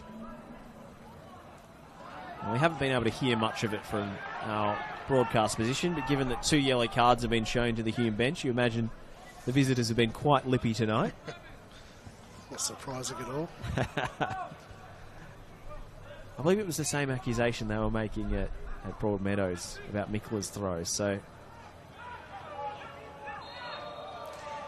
it just puts that element of doubt in the official's mind, doesn't it? Abdallah's going to stand. Oh, I thought he was going to stand in front of the throw instead. Mikla launches it in unopposed. Weir. Oh, nervy moments there for Hume. Oh, and an incident off the ball involving Yankovic. He was shoved to the ground first and then retaliated. Well, the ball was still live there, so Hume are in danger of giving away a spot kick.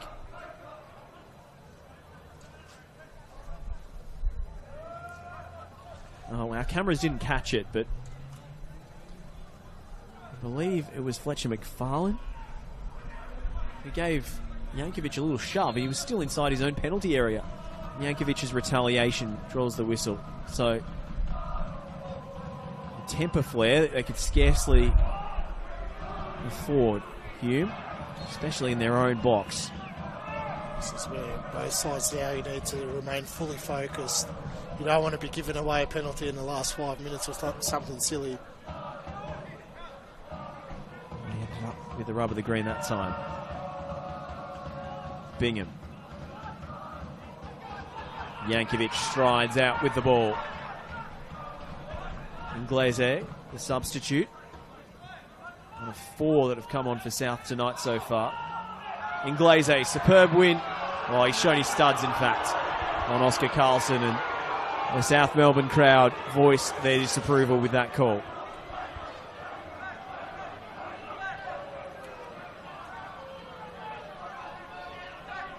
Starting to become a little bit stretched this game now.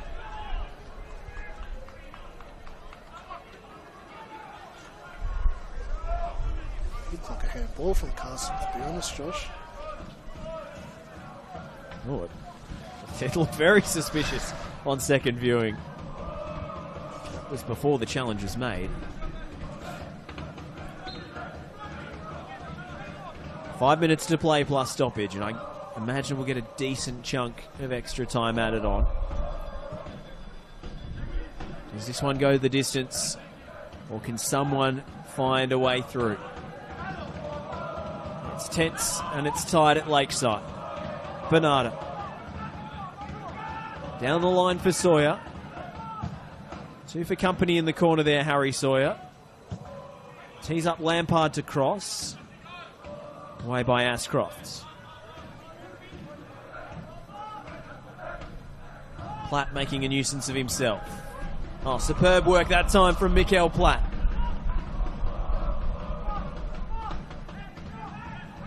Can he take it anywhere of consequence? O'Kane tries to skip through. And he's running out of real estate there, Josh O'Kane.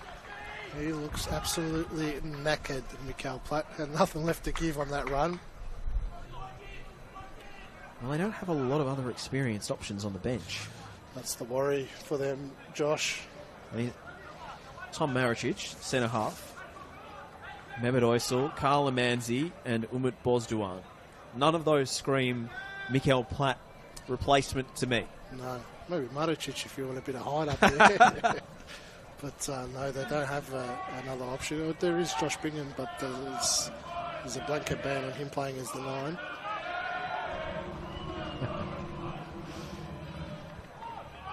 Maybe Bosdowan into midfield, Bingham to 9 if they permit it, and then Carlson to the 10. That is the option that they've got.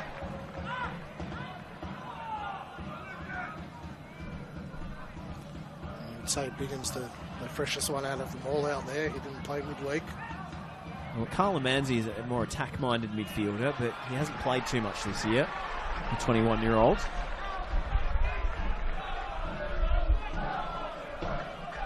Be a big game to come into. Another South Melbourne long throw incoming. Interesting, Mickler's not taking it. Peter Andrews is on it. Doesn't quite get Mikkel a range on that one. Oh, cynical challenge. It's the second yellow. He's off, Brennan. And he is indeed. It's a red card for South Melbourne. Andy Brennan takes an early shower and takes one for the team as Hume City was set to streak away on the break. And suddenly, the complexion of this game changes. Changes massively, Josh. I don't know about taking one for the team. You've got to be a bit smarter in that situation. They were on a counter, but they had numbers back south. And with the 2 minutes to go, another 30 minutes possibly, up against it now, South Melbourne.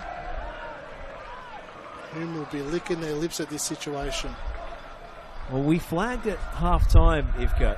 Does Kintas look to take Brennan off early because he's nursing that yellow? Usually he does. Usually he doesn't leave these things to chance. Yeah, very rarely do you see South Melbourne getting a double yellow resulting in a send-off. And considering Brennan was pretty, lucky that Astros Sakalis was a bit lenient on the handball where he caught the ball, I thought he would have made the move then, because there was no second chances for Andy Brennan after that. Well, there was certainly no question about that second yellow. That was nailed on, and he knew immediately as he made the challenge, Andy Brennan, that he was off. It's a massive moment in this game now, Josh. Hume City really will find that belief now. The balance shifts in the visitors' favour. The minor premiers in all sorts of bother. So we're going to the final minute of this one. Long range effort from Bingham. Charge down. Sawyer will take it the other way and clips the heels of Ashcroft's. The only upside, if there is an upside to getting a player sent off, Andy Brennan's probably there'll be a minimum of 4 minutes at a time. Won't affect them too much. It's not a defender or a midfielder that they're losing.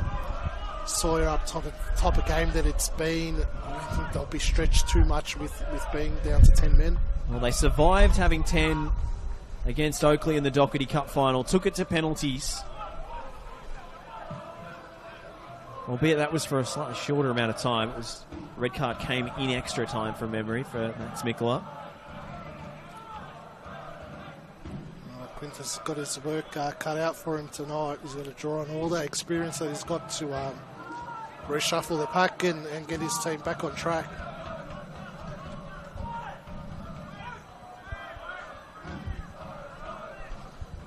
Well, these are the moments now for Hume City. Can they take the initiative? They've been happy to defend their clean sheet for most of tonight. But they have had 2 or 3 good chances, but they haven't gone after it in too aggressive a fashion. Golevsky, Bingham, Platt helped it on. No free kick forthcoming for Mikael Platt. That was a nice combination play for a moment there from Hume. South sitting off really deep. Way too deep. Oh, no team are better at defending their own box than South Melbourne, but I imagine this will give even the most ardent and confident of Hellas supporters heart palpitations.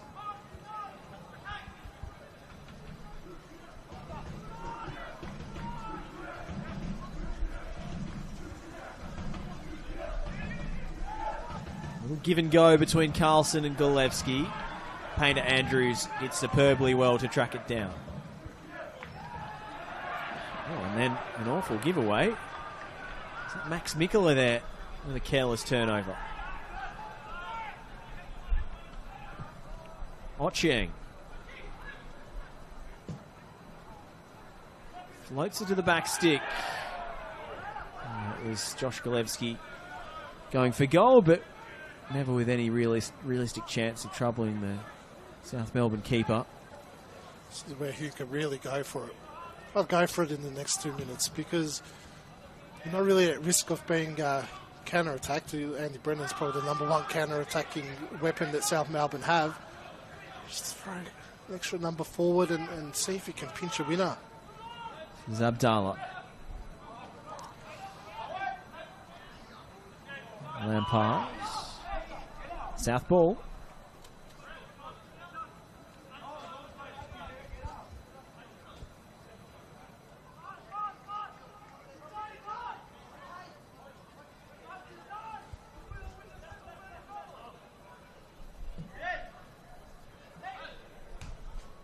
Ashcroft. Carlson. Drops to Marshall. And now Mikula wants it on his left. Lockie Weir in the way. It's good defending from Lockie Weir. Cheng. Down the line for Abdallah. Only moments left inside regulation time. It's at the mercy of Astro Sakalis now. 4 minutes almost up.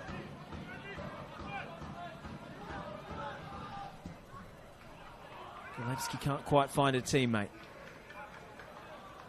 Sawyer will hold it up on his own. He's got one runner in support. And Astro Sakala says that'll do it for the 90. This one is going the distance.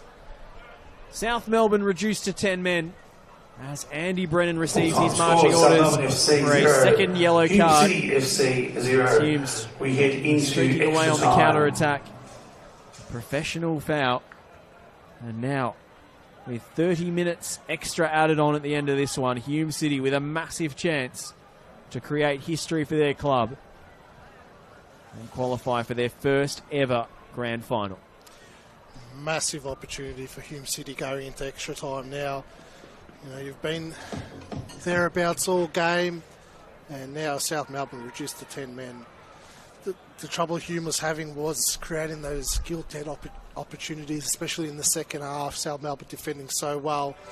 Obviously, they're going to sit a lot deeper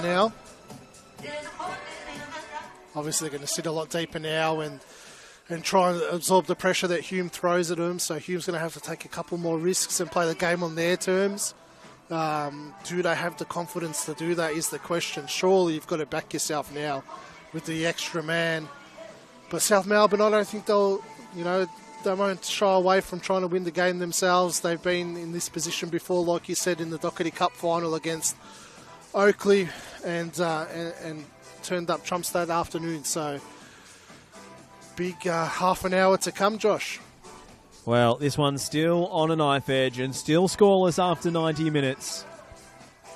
We'll take a short break here on the live stream and come back with extra time on the other side. It's South Melbourne 0, Hume City 0.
second half, our first part of the extra time about to begin.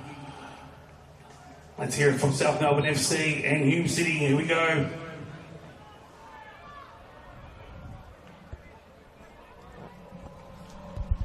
Welcome back. Once again, we're going the distance this evening. South Melbourne 0, Hume City 0, and extra time will be required to separate them, if not the dreaded spot kicks.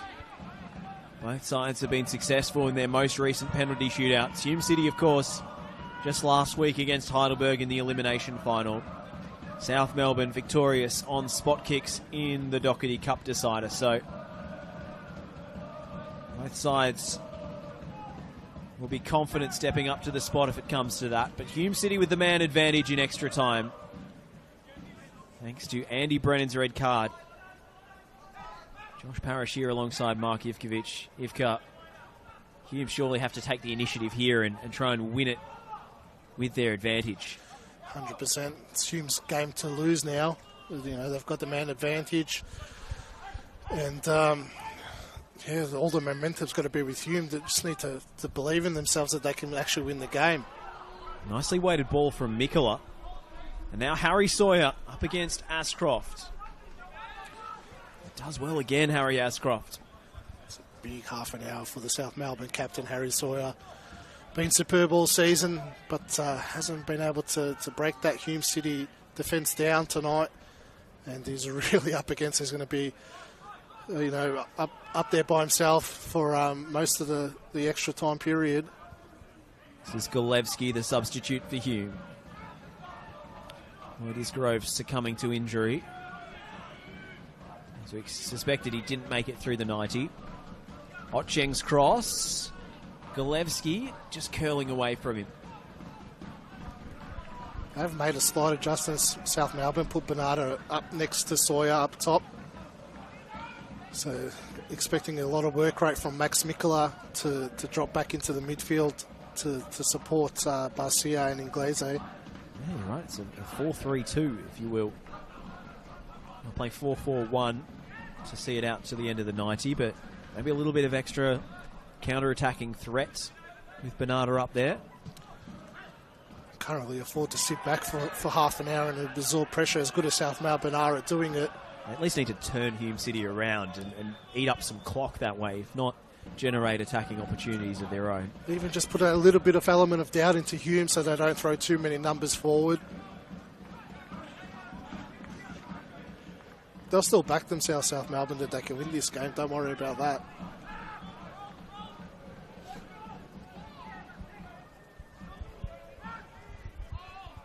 Marko Jankovic on set-piece duty again. His delivery last time was superb. It's another cross-field ball looking for his central defensive partner in Marshall. And the ball had crossed the line before Marshall hooked it back.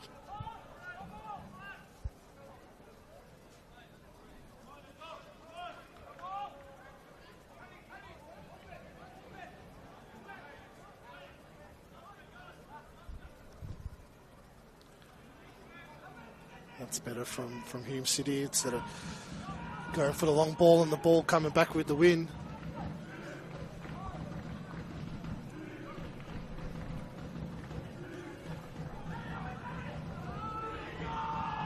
Ashcroft. Abdallah. Ball finds Mikkel Platz. There's in no real hurry. Maybe nor should they be. They've got the extra number. They just need to work a way through. They haven't really been in a hurry all night. Abdallah. Just left that one short and gave Painter Andrews a chance to nip in ahead of Oscar Carlson it was on the left. That's what Hume's got on their side now for the next half an hour. They can afford a little cheap turnover like that, throwing numbers forward, because you could see that Sawyer was just standing there by himself, not much really going forward for South Melbourne on the counter. I think there'll be too many transitional moments for South Melbourne now in this game. O'Kane. Golevsky. Space to measure a ball into the box. It's overcooked. The trouble Hume's going to have is that, we've said it numerous times tonight, that they haven't scored against South Melbourne in 3 attempts this season. Haven't scored in the 90 tonight again. Andy Brennan's not a defender that's coming off, so the South defence is still the same. They've got to find a way to break them down. And poor balls into the area like that isn't going to help them. Well, they haven't beaten South since 2021. They haven't beaten South at Lakeside since 2019. That's the only time they've beaten South at Lakeside as well. It's James Brown at the double that night. He'll go on to be the Doherty Cup hero for them in the final that season. Mikola, inviting ball. Max Mikola, absolutely superb. And the short-handed South Melbourne hit the fronts.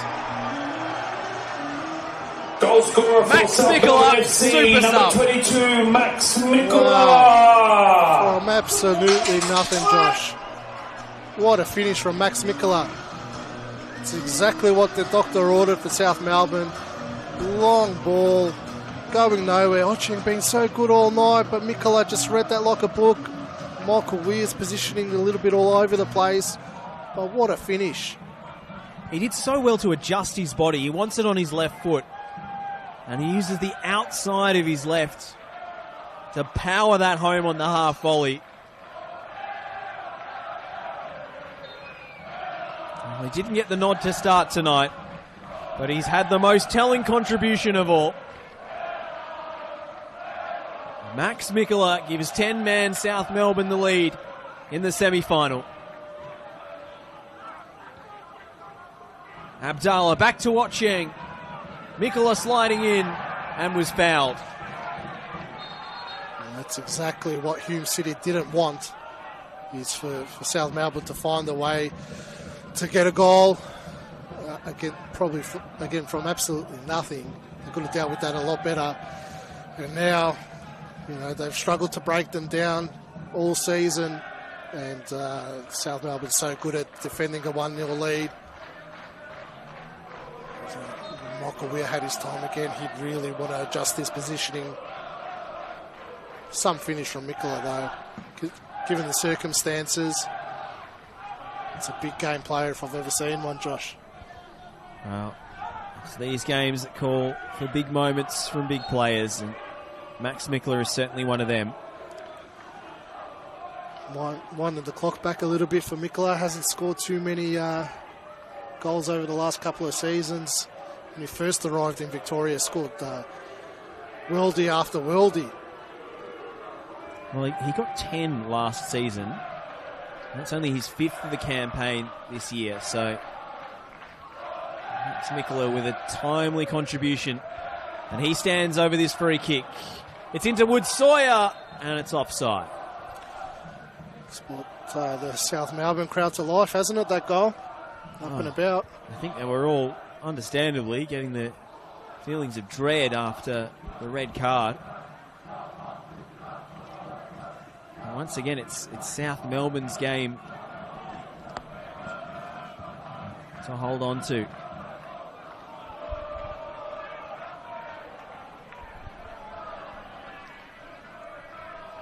They've injected new life into the players on the pitch for South Melbourne. They're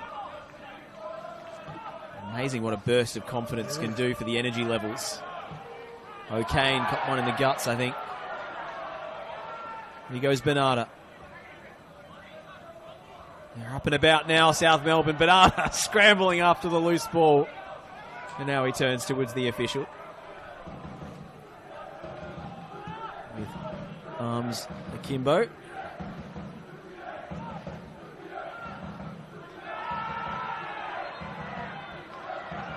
Oh, I think Esteban Quintas has gone for a tumble there. Not sure whether it was an intentional bit of acrobatics. good forward roll.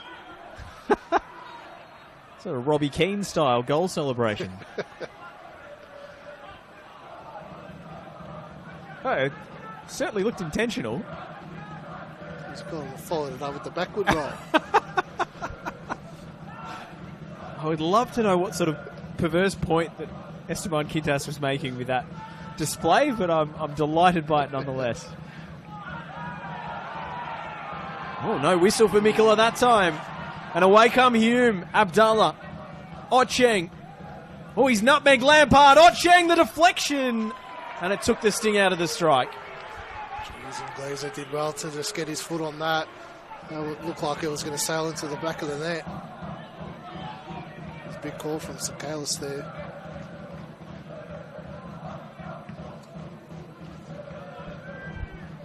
Yeah, it would have been some angry words exchanged between the officials and the South bench. Hume had gone on to score there.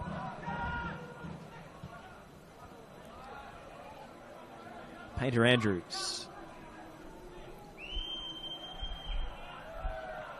Couldn't get the beating of Gillespie.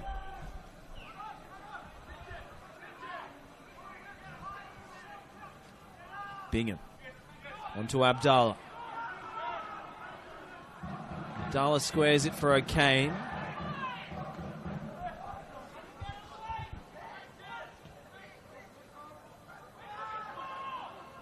Now Amir Abdallah to cross.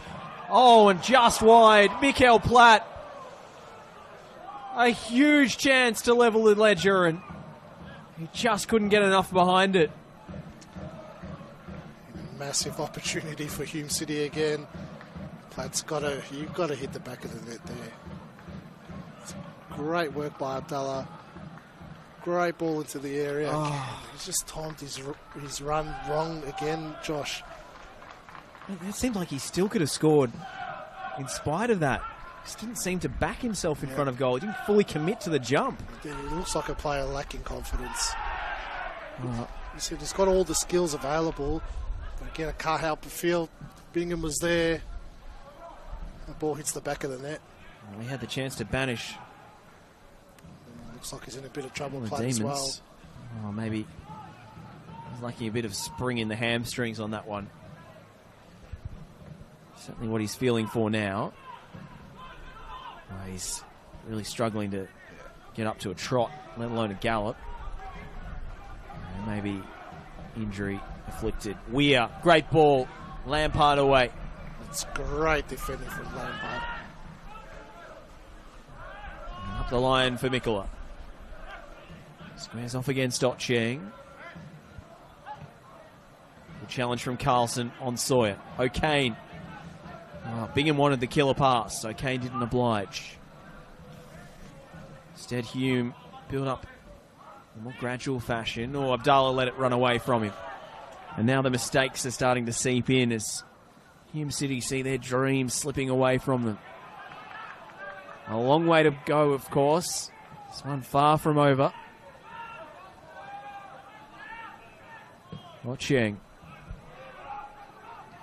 Gillespie brought it down. Finds a gap between the lines for Abdallah. Back to Gillespie. And they win a corner. That was better interplay. Sometimes I feel Hume City's best football comes when one of the wingers dips across and creates an overload. They do look more dangerous that way, don't they? It's been a frequent feature of their game this season with Isgrove and Abdallah. Gillespie doing his best Lloyd Isgrove impersonation there. Abdallah to the near post. It's a poor delivery. Real waste, that one. These legs are starting to get heavy from a Hume persuasion. They haven't made as many changes as South have. Arguably not as much depth on the bench. They're going to have to make changes though, Josh. They look very tired out there. Shape on it from Gillespie. Gives Painter Andrews. It's always the battle you have as a coach. You know, you don't have a direct replacement for Platt. You're going to change your shape, but he can't move out there. You know, and that chance that fell to him, that's an example of him not having enough legs to get there on time and have the strength to put his head through the ball. You know, you're better off just bringing on some fresh legs and adjusting. Well, they are persisting with Mikael Platt for now. It doesn't look right. We are. Oh, it drops kindly. Bingham! How many opportunities have Hume City seen flash past their eyes? What a chance for Josh Bingham. He was the right player in the right spot and couldn't adjust his body. There will be a minimum of 1 minute extra time. Got his body positioning all wrong in that moment. Oh, jeez. Lampard just did enough to put him off. And he's good defending, scrambling over from Lampard. Saw the situation developing. Bingham, surely has to do better there. At least get it on target. Lopez had no chance of saving that one. He was wrong-footed. Well, Bingham completely mishit it, but he almost scored anyway. Almost just skewed it into the far corner. Well, there's plenty of action left in this one. South Melbourne, the skin of their teeth, are still ahead. Hume's probably... Here goes Golevsky. Down the line, can't connect with Abdallah, who ends up in the net, and the ball doesn't. And that's an end to the first half of extra time, with South Melbourne short-handed, riding the wave. Half time in extra time. Max Nicholas' superb half volley from outside the box is the difference with 15 to play. What a finish from Mikola, really. Big game player, comes up at with the big moment. But I think Hume really need to make some changes. You're playing against 10 men. You know South Melbourne's going to defend for their life now for the next 15 minutes. Platt needs to come off. He's got no legs left. I'll be bringing on Maticic for Platt. Play 3 at the back. Throw some numbers forward. Play Bingham as the 9 and just go for it. Get Lockie Weir and Ochieng pushing up forward. Create those overloads out wide with Lockie Weir and Abdallah. And just go for it. You've got 15 minutes left of your season. I think that's the change they need to make, in my opinion, Josh. Well, the music's pumping, Lakeside's pumping, as South Melbourne have 1 foot in the grand final. But one huge effort remains. They still need to hold on to this lead for 15 more minutes, 11 v 10. And South Melbourne will back themselves to defend this lead for another 15 minutes. They've done it for 4 games now. They've, for four 90-minute periods that they've kept Hume City at bay. Another 15 minutes won't bother them. 10 men or not, the hardest team to break down in the competition. Well, their coach is doing roly-polies in the technical area. And South Melbourne are on a roll now and edging their way towards a grand final. They'll be kicking themselves, Hume City, though. A long ball, long hopeful ball. Ochieng been so good all night.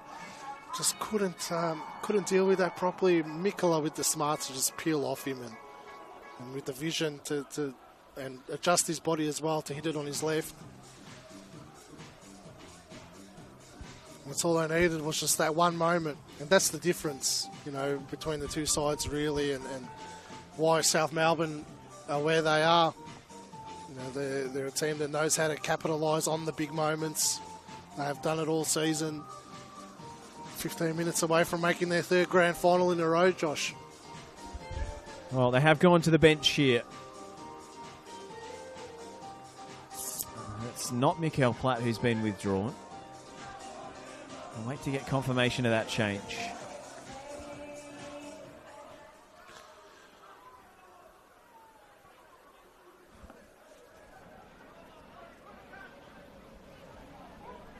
Ready to go here in the second period of extra time. Fresh faces on the park.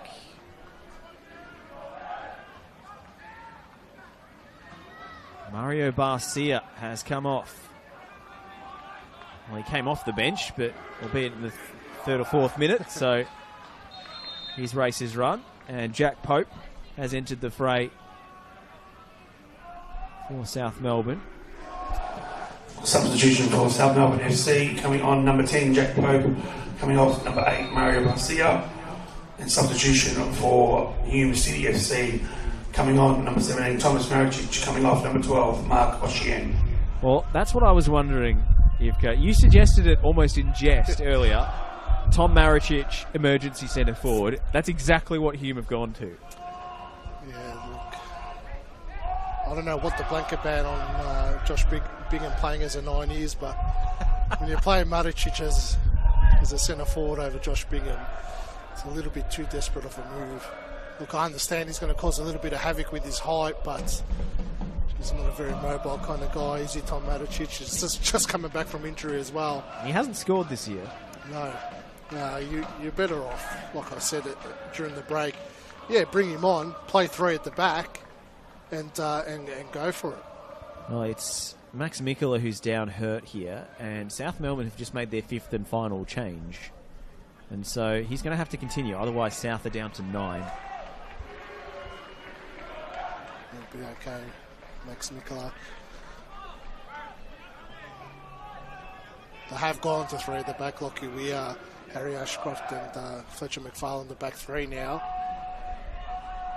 Well, Hume City with one massive roll of the dice. Mark Hotcheng has come off. A centre back on, which sounds like a defensive change, but far from it. Tommy Maricic, get in the box, son. Get that 2-metre frame and make something happen. I've seen stranger moves in NPL football, Josh. Seen stranger moves at Lakeside. Yes. I think we both know what we're talking about. We're infamous cup tie where Harry Shakarun played as an emergency striker when Knights were out of options. That's the one. Backup goalkeeper up top. Nearly scored. So, Maricic, geez, could he be the hero? What a story that would be. Meanwhile, it's a free kick for South. Well, that's the beauty of bringing Maricic onto the pitch, is you've got another tall number to deal with these set pieces, but I don't think South will be throwing numbers forward like they usually do. In their mind, it's dropped down, got the goal, let's just defend for 15 minutes, nothing wrong with that. Well, 3 for Max Mikola to aim for against 1, 2, 3, 4, 5, 6, 7, 8 Hume City players. Here goes Harry Sawyer! And it's just over the bar with a helping hand from Michael Weir. Well, they were vastly outnumbered, but Harry Sawyer nearly scored anyway. Jeez, well, what's the point of having that many numbers defending that set piece if you're not going to get your head onto it? Well, clear the paint for the big man. Maybe South should leave 5 on the halfway line every time. That's the best chance they've created off a set piece all night. They've had about 12 corners. Just add it to the routine. That's a bit better from him. Leave a few numbers up forward now. Clear out for Harry. This is Lampard's delivery. Sawyer's up again. Hume City get it away this time. Sawyer gets a touch. On by Mikola for Lampard. Lampard rather trying to craft something on the byline.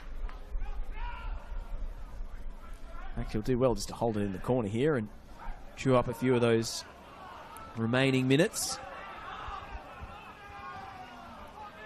Eventually comes out for a goal kick. And quickly taken by Weir.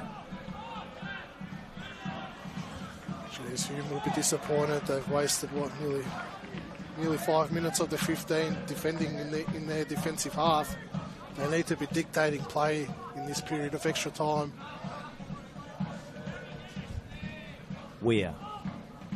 Helped on by Maricic, the emergency striker winning the flick. Marshall will knock it away down the running track.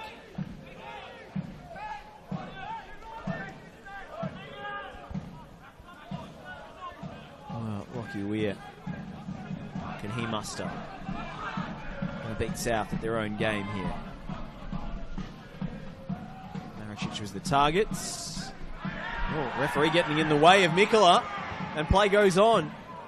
Hung up for Platts. And straight at Lopez. Jeez. Well, Esteban went for a forward roll before that ball found the back of the net. I reckon he would have been breaking the 400-metre sprint record at Lakeside Stadium. I don't know how that couldn't have been stopped. That play is clearly in the way of Max Mikkola.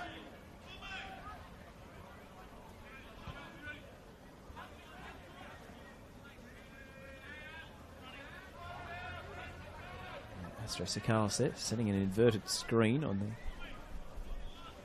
South Melbourne goal scorer. 5 to play in extra time. Or 10 to play, rather. Do Hume City have fight left? They have a man advantage and a goal disadvantage. Abdallah. McFarlane. We'll recycle it across the back three here.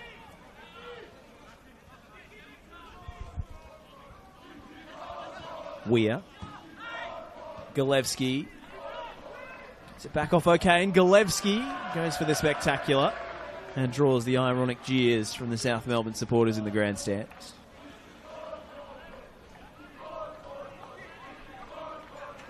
You can't say, can you, Josh, how they're going to break down this wall of South Melbourne defenders? Can't blame Gillespie for having a shot outside the area. I'm not sure about this marriage exchange. I feel like they've gone to it 10 minutes too early. Yeah, you never really see it work out. Seen it with the Matildas. Alana Kennedy, yeah. Never seems to work for them either. No.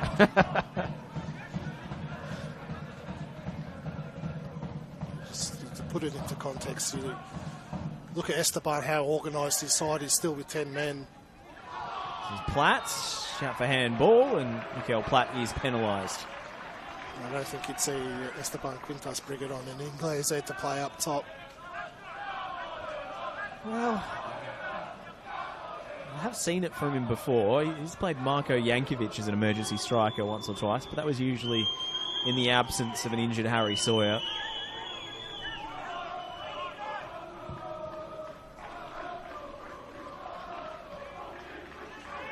It's funny, if you get to bring on Maricic and play him as the 9, you'd think he would be hitting a few long balls at him. You know, they're still playing the same brand of football.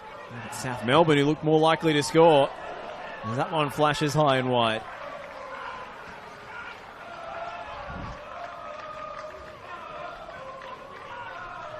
The best South Melbourne's looked all night, really.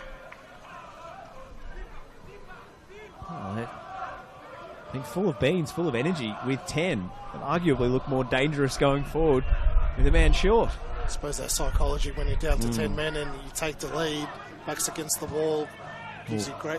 Oh, Weir with a great ball! And Lopez keeps it out. And it was Tommy Maricic sliding in to make contact. Twice have I said it tonight, Josh. If that man Bigham was there, could be a different story. Well, he has had that one big opportunity, which he couldn't convert. How have Hume not scored tonight? Abdallah. I think he's a makeshift wing back at the moment. Weir for Carlson.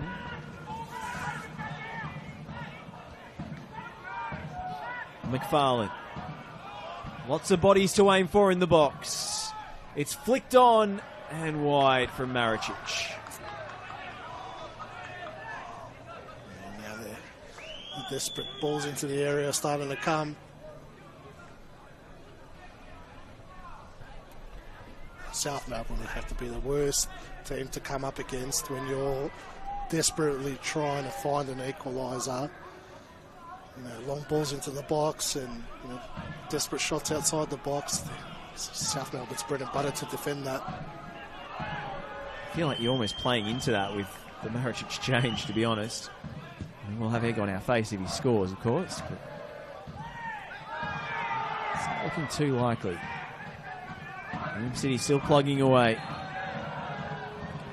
What a game Lampard's had as well. He's completely shut Abdallah out of the game. Gisgrove before that. He has been excellent.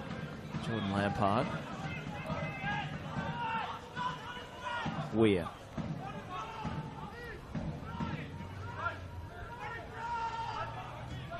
Trying to craft a crossing chance for Lockie Weir.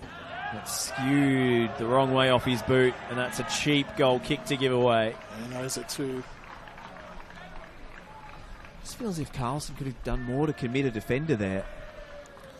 At least offer the illusion of a threat from range. Yeah, you're right, Josh. Just obviously tied legs now for Hume. If Carlson can just advance a little further and try and commit Jack Pope, then Weir would have had all the time in the world. Yeah, it's those little 1%ers that can make a difference. And it's big game experience, I think, is lacking as well from Hume. They're not used to being in these situations too often. Yes, they have had that great Australia Cup run, but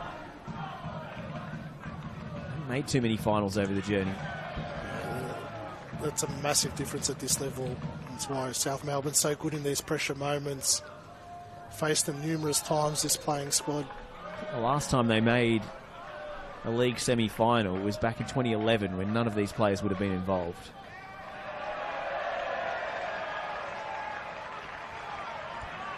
Headed out for a south throw and big cheers from the Clarendon corner.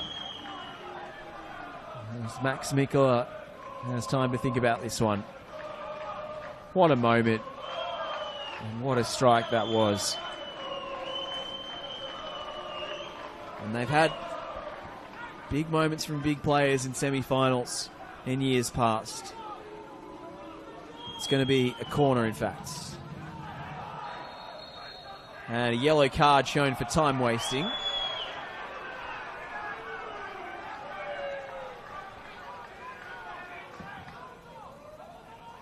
Hung up for Weir to claim.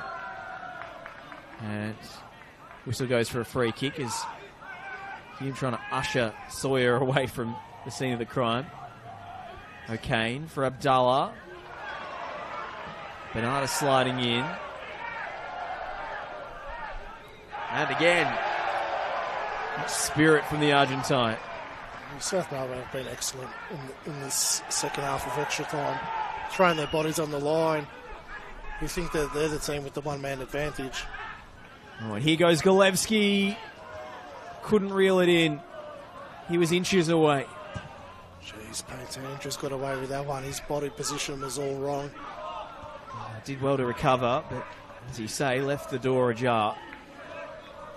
McFarlane, well, that's just summing up the last few minutes for Hume City. And it looks to be slipping away now. Yeah, just they've wasted the last 5-10 minutes, haven't they, with some silly mistakes.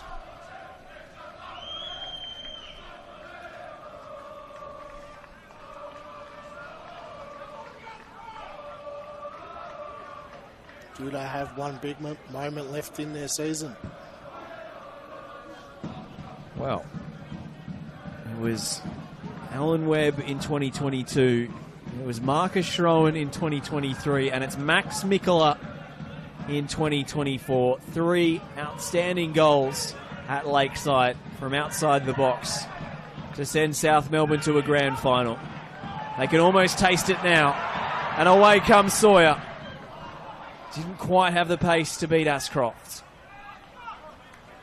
Here we go, Josh. This is probably one of the last moments they'll have to find the avenue to goal. Last chance saloon for Hume City, perhaps.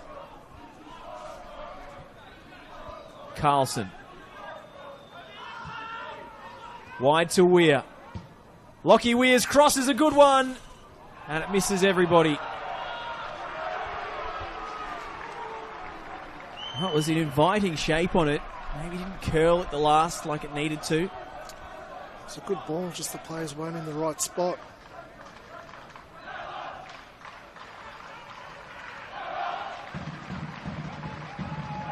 And maybe just a little deep as well on the replay.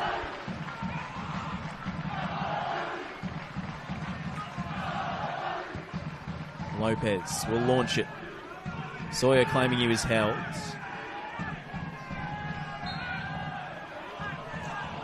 Carlson was held. Big Mike's going up. Well, he's done it before. A yellow card shown for time wasting there. It's on his Hume debut, wasn't it? He scored a goal. He did. There will be a minimum of 2 minutes extra time. Michael Weir. Will history repeat here? 2 minutes up on the board. Long punt into the box. It's goalkeeper on goalkeeper. And South Melbourne are up in arms as Weir has lost his rag completely. He was already booked. Max Mikola shoved to the floor, and a big job to sort this one out for Astro Sakalis.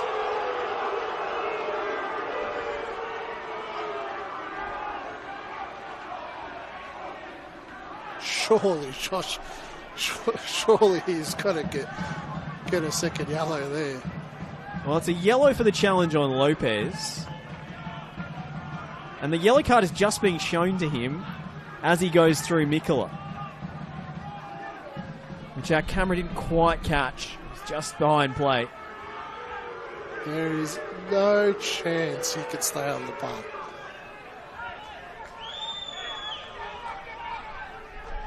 There's another card shown, I think, in Josh Bingham's direction.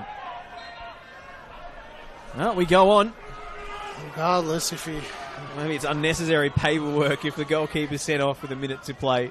I can't believe he's still in the park, but that just wasted probably the 2 minutes off at a time. And a yellow card for Lopez. The seconds tick down. Ooh, kick straight into touch from Lopez. Maybe one more opening. Can Hume City force the ball forwards? It's with Sawyer. And it's charged down. And here goes Mikola, the slide from Ashcroft. Michael Weir is off his line again. Free kick for South. That's a big call. And a yellow card for Ashcroft. That's a big call. Ashcroft's won the ball there. And that's the ball game, Josh. It's got it out of control the last couple of minutes. And listen to the roar from the grandstand. South Melbourne know what that means.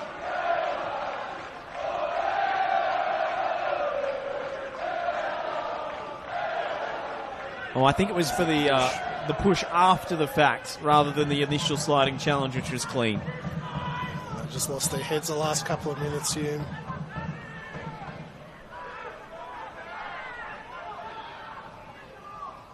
Mikola will play it short. Sawyer robbed of possession. You've got to send it. We're into added time on added time. Of extra time. Carlson, a long pump. Maricic is there. And Painter Andrews scrambles it away. South Melbourne are going back to the grand final.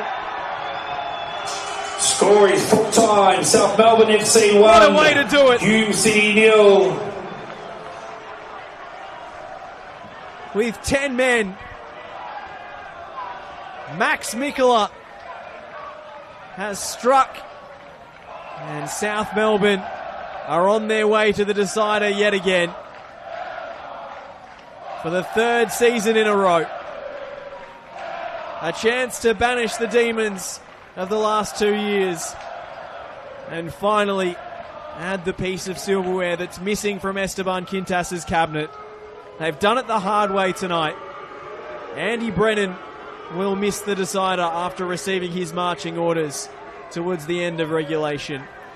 But Hume City, even with 11 v 10 for half an hour of extra time, couldn't get it done.